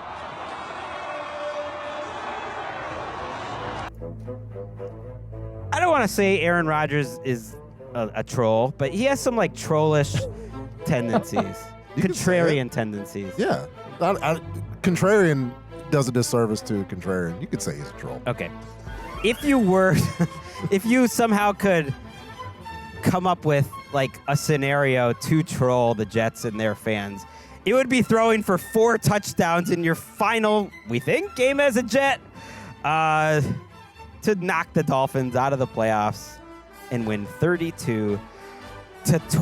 Yes, the offense was going up and down the field. That was Bob Wischusen for the last time this season. The Jets finished at 5-12, and the Dolphins, with Tyler Huntley at quarterback, have one final disappointing performance, and they finished with a losing record, Nick, for the first time with Mike McDaniel. Where do you want to start? I did not watch this game, so tell me about how the Jets offense at least got it done. I think you can hear it in Bob Wischusen's voice there. It was so satisfying. It's like he wanted to make that call all season long, and yet it came in a meaningless game that might be his last. They looked like we thought they should look when he joined the Jets, and it didn't start pretty. He threw a pick on a deflected pass very early in this game. The Dolphins ended up getting just 3 points out of that. And then from there, they hit the ground running. They roll. He throws 4 touchdown passes. He's navigating the pocket like Aaron Rodgers has long been known to do. He's moving to his right in the pocket, then whipping a pass to his left to his old buddy Allen Lazard for a touchdown. That was the highlight that made me think, oh, wow, that's classic Rodgers right there. Mm-hmm. Where has that been this whole season? The touchdown pass to Adams was another one. It's a shame. It's a shame that it happened in week 18 because it was fun to watch. For the first time all year, I was like, these Jets can't be stopped, except for maybe that early season game against the Patriots. But it didn't matter. Ultimately, the other story of this game was the Jets defense being opportunistic, forcing 4 turnovers out of the Dolphins, who looked as if they figured out in about the third quarter that they were out of the playoffs once they saw that score, because everything just went downhill. A complete team win for Jeff Ulbrich and the Jets, just as they go into the most uncertain offseason in, 3 or 4 years for New York. Yeah, it's been a while. That touchdown that we heard Bob Wischusen call to Davante Adams was the 83rd time that Aaron Rodgers has thrown a touchdown pass to Davante Adams. They passed Mark Clayton and Dan Marino for number 3 all time as units, and a great moment for that particular family, the family that Aaron Rodgers still has. And there's not much to celebrate or look forward to for the Jets, but that was a nice moment for 2 of the greats. And Jonnu Smith said after the game, it was human nature to look up at the scoreboard and see that the Dolphins had been eliminated. I don't know how much of an impact that had, but Jonnu got in the end zone late, but there was really the defense that seemed kind of listless against Rodgers and the Jets. Right. They also didn't score an offensive touchdown until the fourth quarter. So even if they were affected by it, I mean, they had a 6-0 lead early. It was 7-6 late in the first half before they gave up another touchdown. They weren't going to be good enough with Tyler Huntley and without their top 2 tackles to beat a playoff team, much less the New York Jets. So we look towards the offseason, and Tyreek Hill out here getting that offseason content machine cranked up. Appreciate you, Tyreek, for that. here he is after the game. He says, I have to do what's best for me and my family. If that's here or wherever the case may be, I'm about to open up that door for myself. And then a little later, as he was talking, he says, I'm out, bruh. It was great playing here, but at the end of the day, I have to do what's best for my career. So looks like we have, another thing to talk about as we lead up to the free agency and the combine. And he's out. Maybe he meant out of MetLife today. Right. Maybe he meant he's out of it, like continuing to talk about it here. But he also says it was great playing here, but he has to do what's best for him for best of his career. And there was some bubbling. There was some whispers about this. This might be a mutual thing where if they can find the right deal, it's best for both sides at the end of this. They did give him a new contract like right before this season, which in hindsight, they might not feel great about, but that's something to think about. I do think this build of the Dolphins is going to need some reworking because it was all about the timing between Tua and these receivers. And if Tyreek Hill's not there and he's getting older, it wasn't that great a year for him to begin with. He ended up with 2 catches for 20 yards today, by the way. They didn't get the running game going. They're actually one of, if not, depending on how you measure it, the oldest teams in the entire NFL. Shook, we don't know for sure whether Chris Greer, their GM, will be back. They've said Mike McDaniel. I would assume that he's going to be safe. But I think this is a team that's going to have a lot of changes, and that makes some sense. Give me a Dolphins thought before we go, Shook. Yeah, well, it's no knock on Calais Campbell because he's kind of an ageless wonder, but when he's essentially your best front seven player, that's a problem. And I know losing Jalen Phillips to an injury was, it hurt, obviously. But I think it starts in the trenches on both sides of the ball for them. You've got to build inward and then outward. I also think they're a little too star dependent right now, which is why the Tyreek thing makes a lot of sense. But I mean, even on a day where a team that couldn't run the ball consistently all year, they get 121 yards from Devin Achane. They don't do anything with it. Like there are issues that extend beyond the fact that Tyler Huntley was your quarterback that were pervasive throughout this entire season, especially on the defensive side. They had their brief highs, but they're going to need to make some changes in personnel in the offseason. We'll see who's making those changes. It's definitely a weird feeling going into the offseason for a Dolphins team that so many people thought was going to be right there for really this year and the last few years. Not all 8 and 9s are equal, and this one's worse than most because of expectations. I think because that it's a little foundation shaking in terms of that they weren't able to run the ball. They didn't beat good teams essentially all season long. The win over the 49ers was like maybe the best win they had. It was just crazy.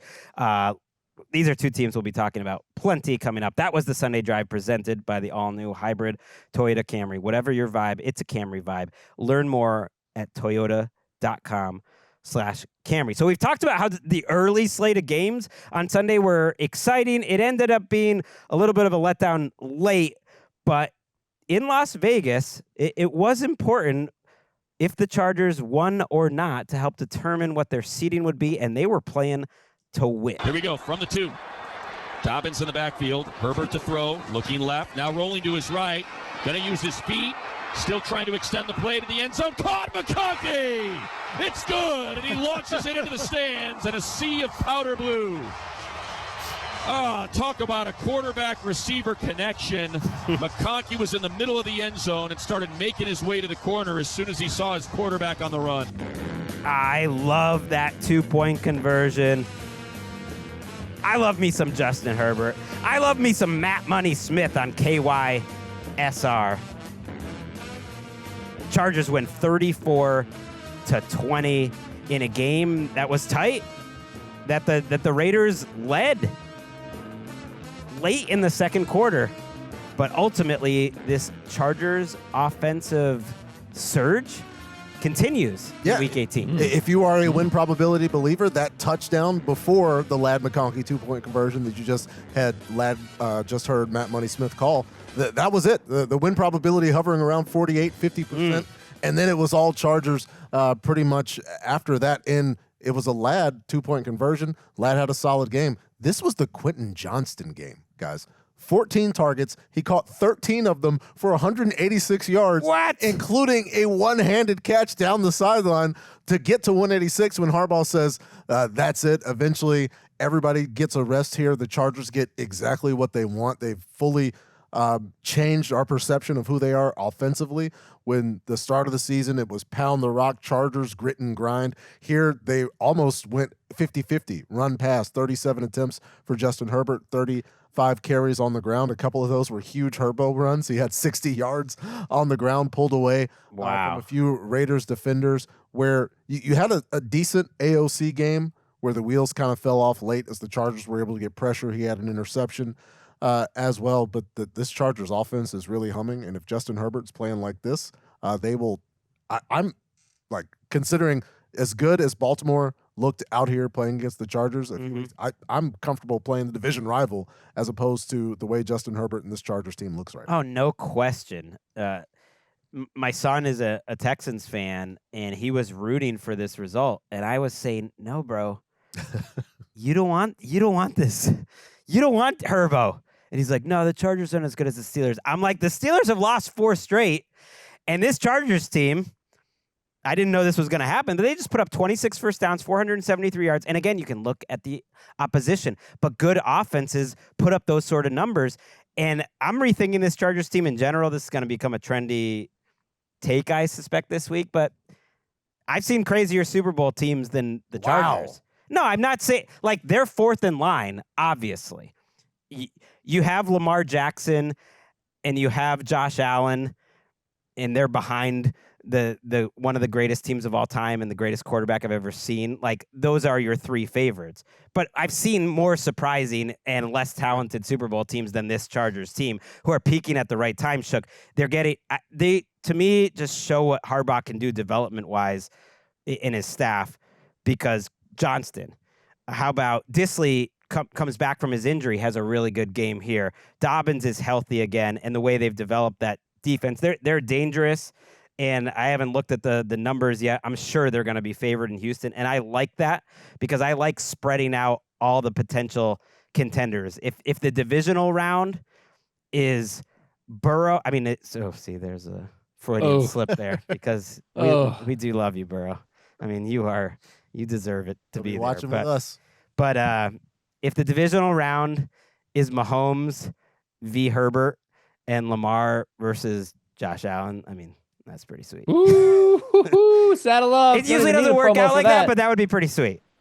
Yeah, I agree. Because they're peaking at the right time, like you said. I mean, that's often what gets teams like this that on paper don't quite have as many weapons as some of the other teams. That's what gets them into deep playoff runs, is that they peak at the right time. Now, that win over the Patriots, I was like, you're playing the Patriots, just whatever. But Quentin Johnston has been a guy who has not lived up to his status as a first-round pick. Let's just face it. He's come together more this year than he did in his dreadful rookie year. But to have a game like this, and I don't care if it's against the Raiders, who sometimes give some offenses more trouble than you think, especially when Max Crosby's out there, which he wasn't. But when you have him going off, then suddenly it's not just relying on Ladd McConkey. Stone Smart doesn't even show up in the box score, and that's been one of their go-to targets in the last few weeks. So they are starting to peak at the right time, and you never want to count out a Jim Harbaugh coach team in the playoffs. So I agree. It'll be really interesting. We'll see. Yeah, shout out to AOC, the subject of my most medium warm take of all time, that he's going to have an 8 to 10 year career for throwing Brock Bowers a garbage time touchdown to get Bowers his 5th touchdown of the season. Bowers now has more receptions than any rookie. Brock Bowers, I love you, man. Yeah, he also got Jacoby Myers his first 1,000-yard season. Good job. Of his career. Good job. So yeah, AOC. That's what pros do. Keep him hope floating. One injury note on this game is that Rashawn Slater didn't play. A little confusing. He's getting an MRI. He wasn't on the injury report. Not sure what happened there, but he's the talented Pro Bowl left tackle for the Chargers. So obviously that is a big injury with a matchup against the good pass rushers in Houston coming up. Let's take a quick break. We're going to come back, finish out the games, and also talk about one coaching change. Maybe there'll be more. Antonio Pierce is someone we're going to be keeping an eye on. Back after this.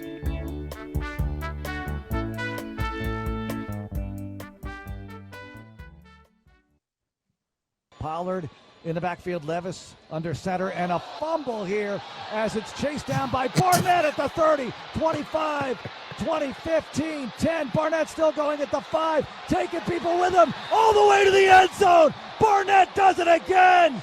his second touchdown of the year. Big guy running and scoring.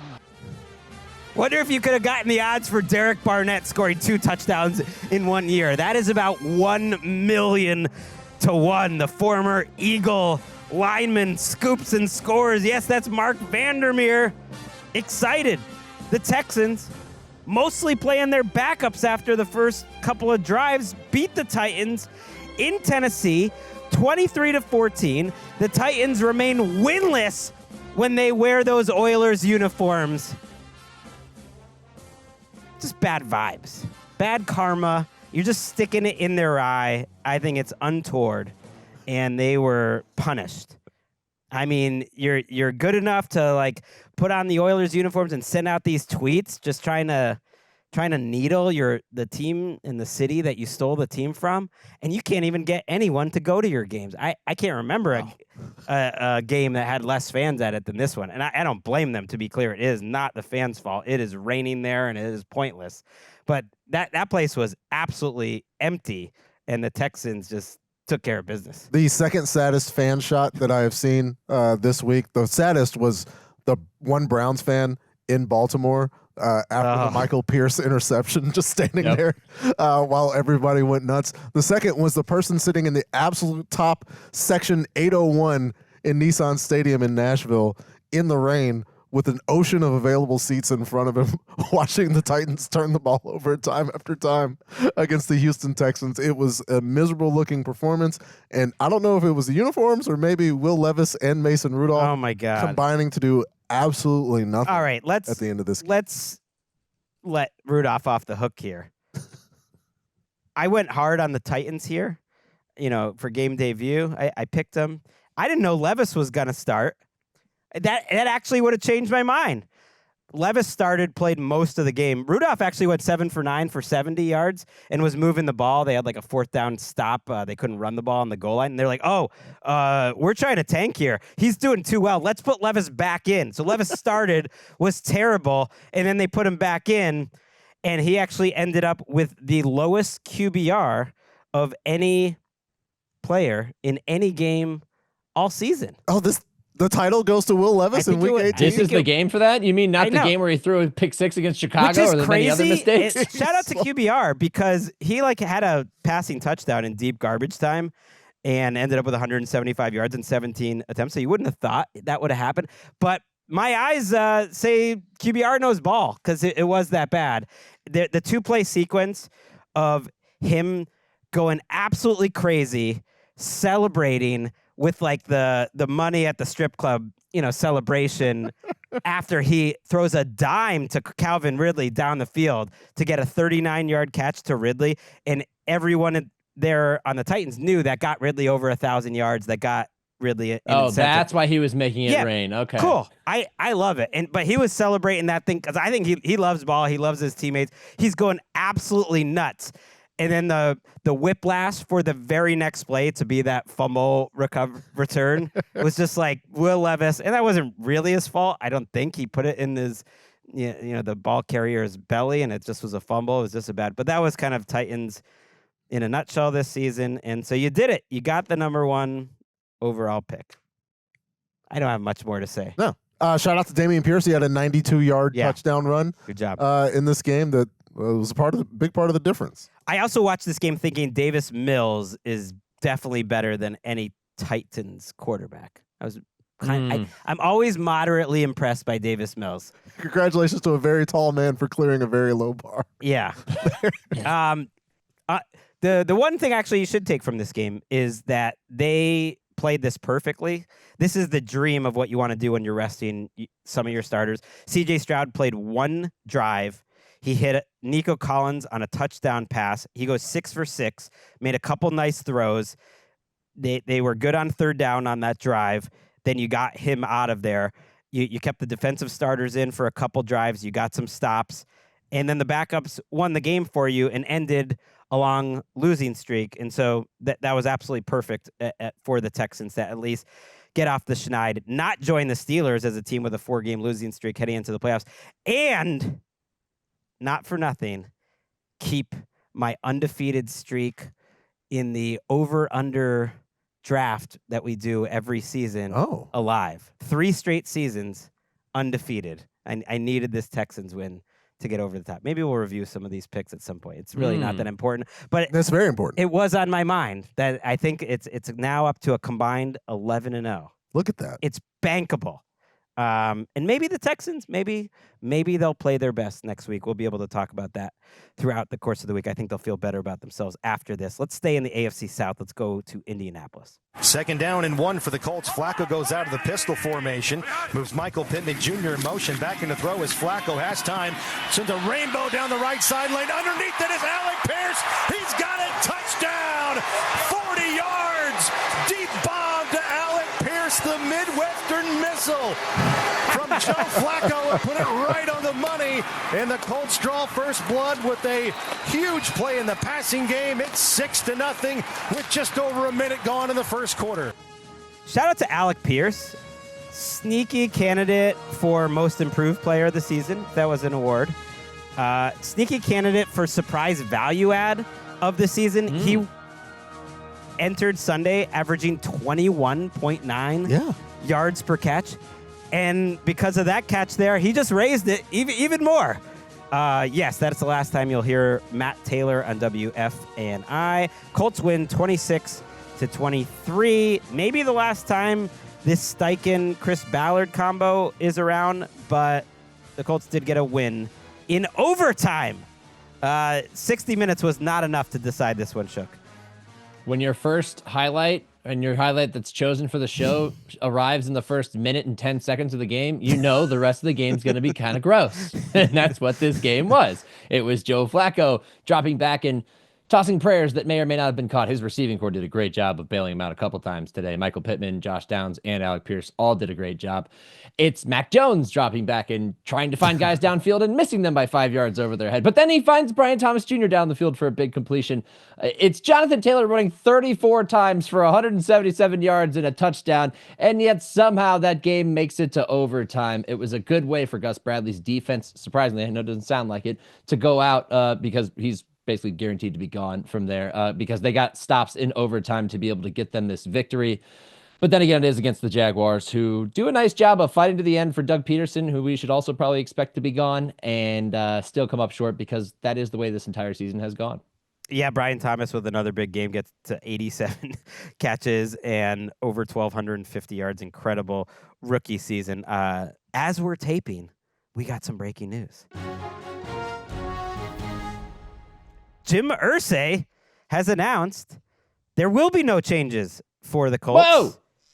I believe in Chris Ballard and Shane Steichen and our collective ability to make the improvements needed to take us to the next level in 2025. We're going to talk about the Patriots shortly. The length of this statement indicates to me he had made up his mind before Sunday, and he just wanted to nip this in the bud. And just let the fans kind of know this is going to be the plan. Do you think it's the right move, Patrick? I did notice a absence between Chris Ballard and Shane Steichen. No mention of Gus Bradley in that and down the stretch, at least for the Colts' playoff hopes. The defense, led by Gus Bradley, probably the most glaring error, whether it was Anthony Richardson or Joe Flacco down the stretch, to give up 33% again of the Giants' points that they scored at MetLife this season in one game to the Colts to essentially doom their season a week after they were somehow given another chance as the AFC playoff race teams kind of started to limp across the finish line. I think consistency and having that same staff be around is good for Anthony Richardson's development. Yep. Which is kind of the most important part. Yep. They just got to figure out how they are going to build this roster and come with a different mindset to the value savings picks that they've tried to do. Yeah, and there could be some major changes on the offensive line. We don't know if Ryan Kelly's going to be back. There's some defensive decisions to make.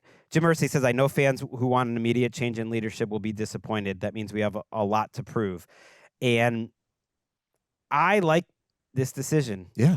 I actually think continuity is underrated.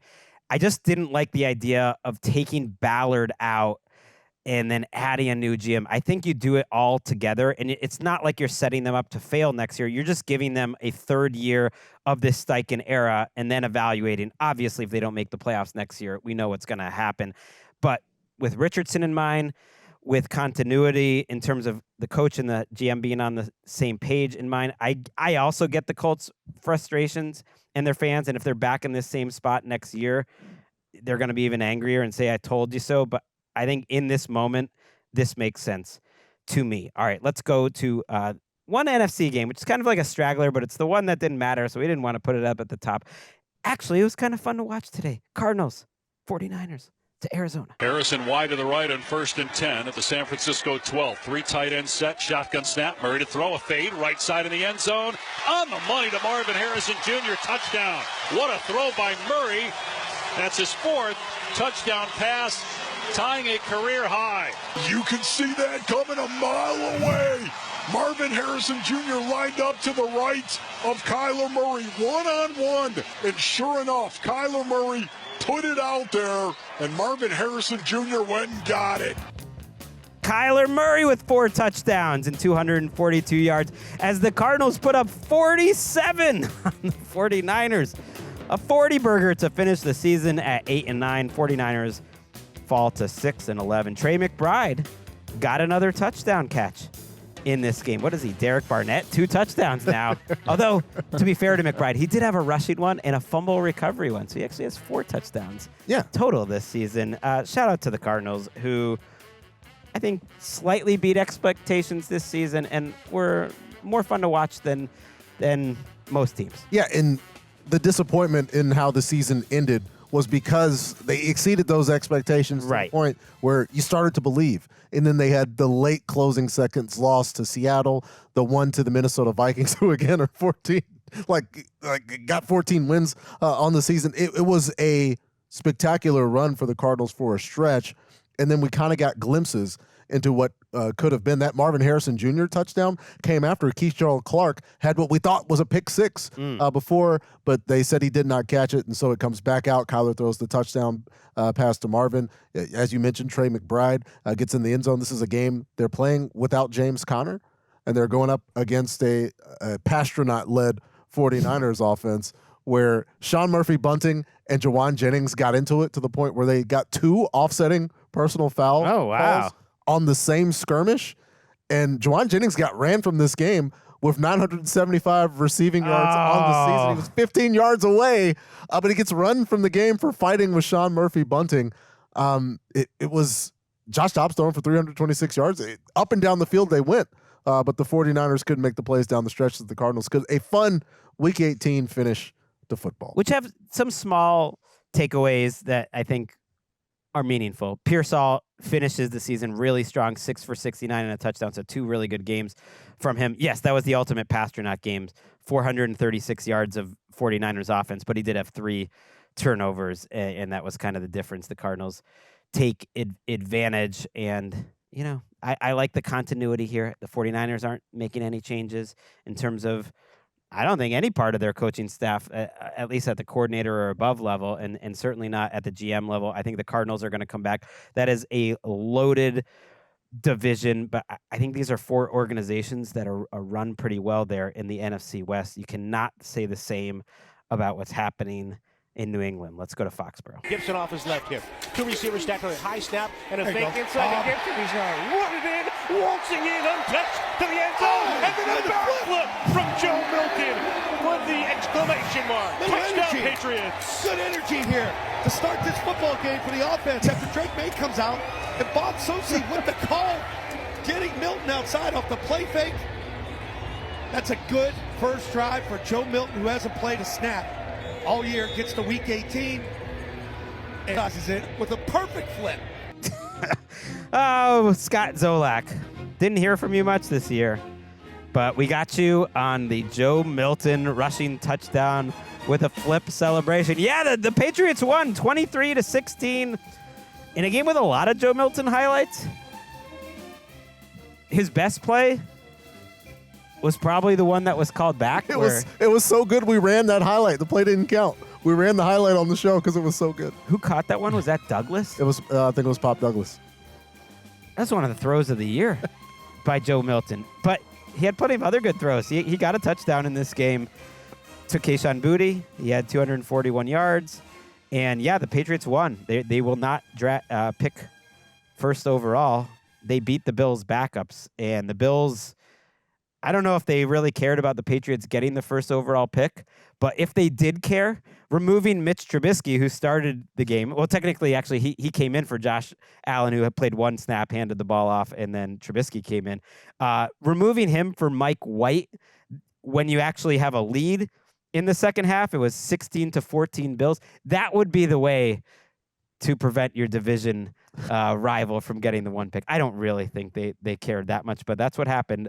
Joe Milton led them to 3 more field goals after that, and the Patriots won.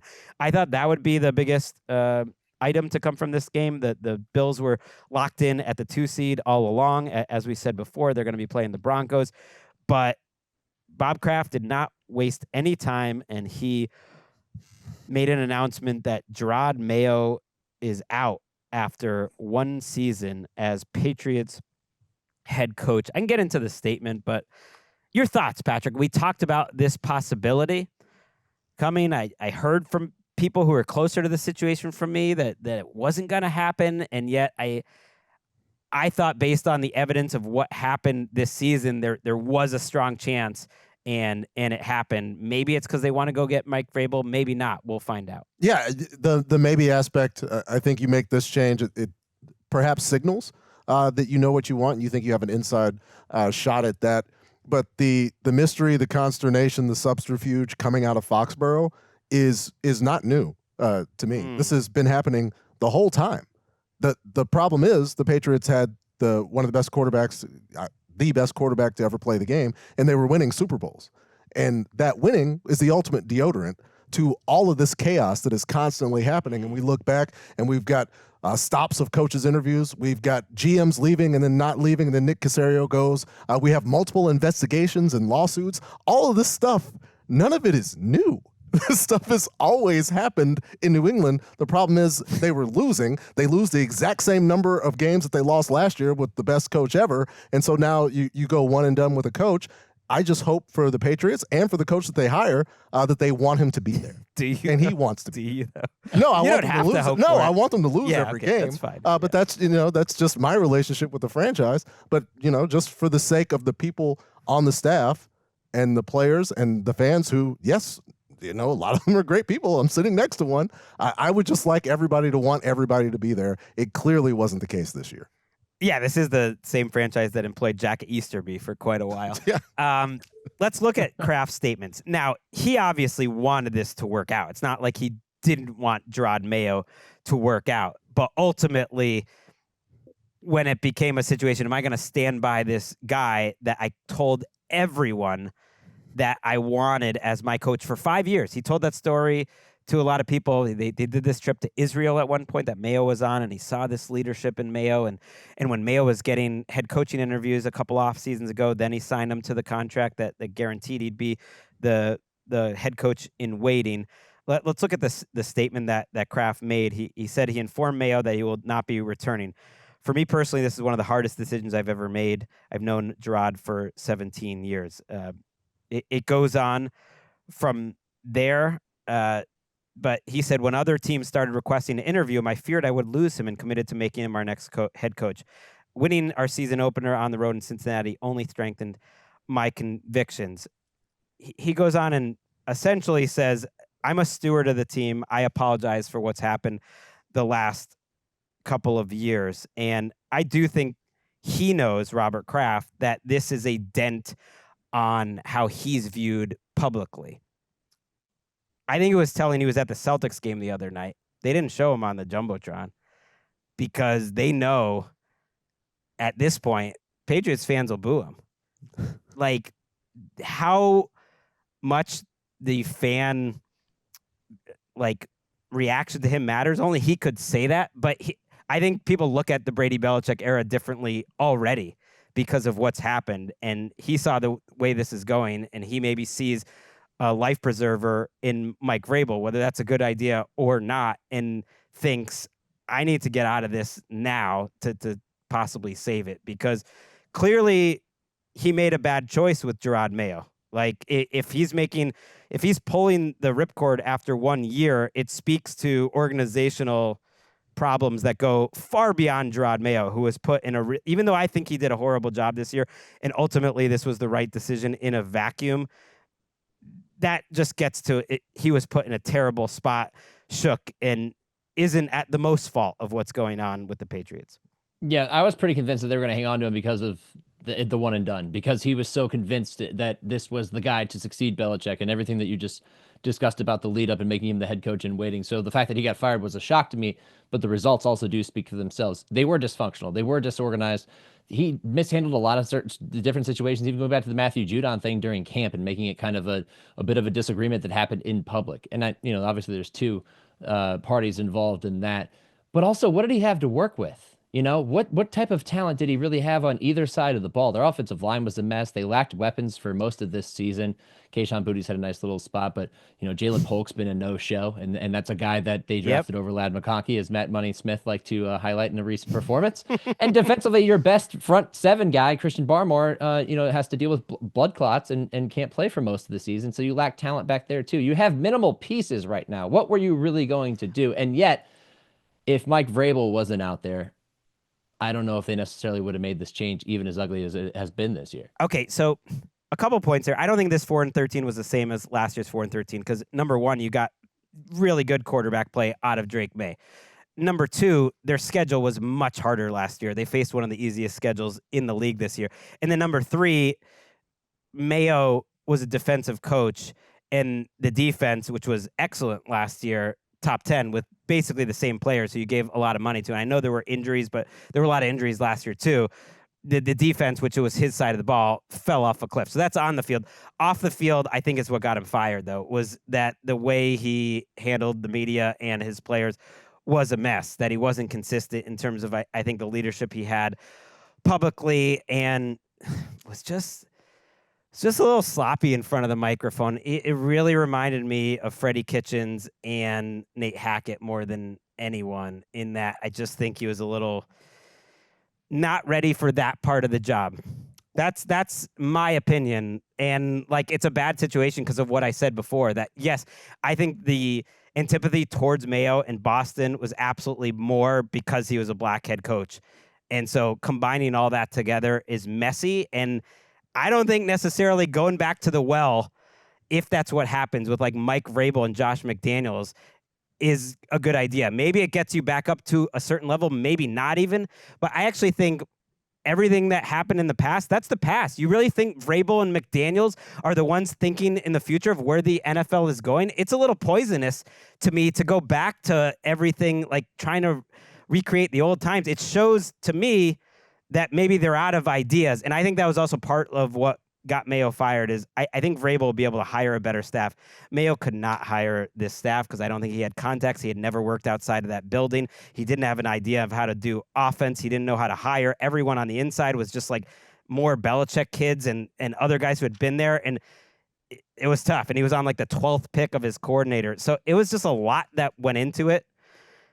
I don't know. It's bad. This is a bad franchise, and yet they have two franchise quarterbacks. We have the envy of the league, two young franchise quarterbacks under cheap contract control for 3 straight years. We got Drake May and Joe Milton. Forget losing the 1 pick. We can trade Joe Milton for a first. Yeah, flip Joe Milton for a couple first rounders based on his performance. 3, make it 3. Yeah, why not? Get him in there. I just the chaos is going to be there.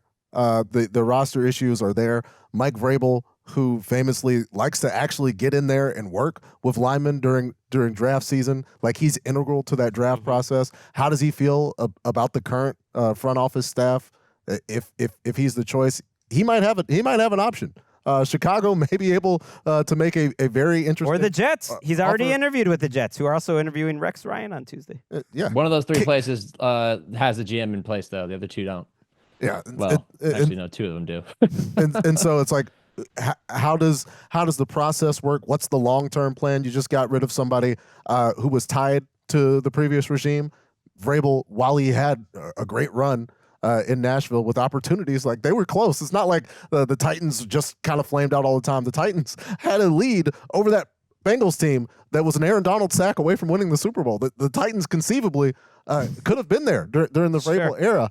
And it's, he'll have his choice, but I just think everybody needs to go in and make sure that this is what they want. Because a lot of those I don't want any of it. Are not changing. I want an offensive-minded head coach. I think you look at, what have I said all year? What matters about the Patriots? Drake May. It's all that matters. So if you're, and maybe Vrabel has an idea of like, here's the offensive staff I'm going to hire, and here are the names, and it's a great idea. I don't know. All I know is he's recently gotten a chance to hire 2 different offensive coordinators, and his choices were Tim Kelly and Todd Downing.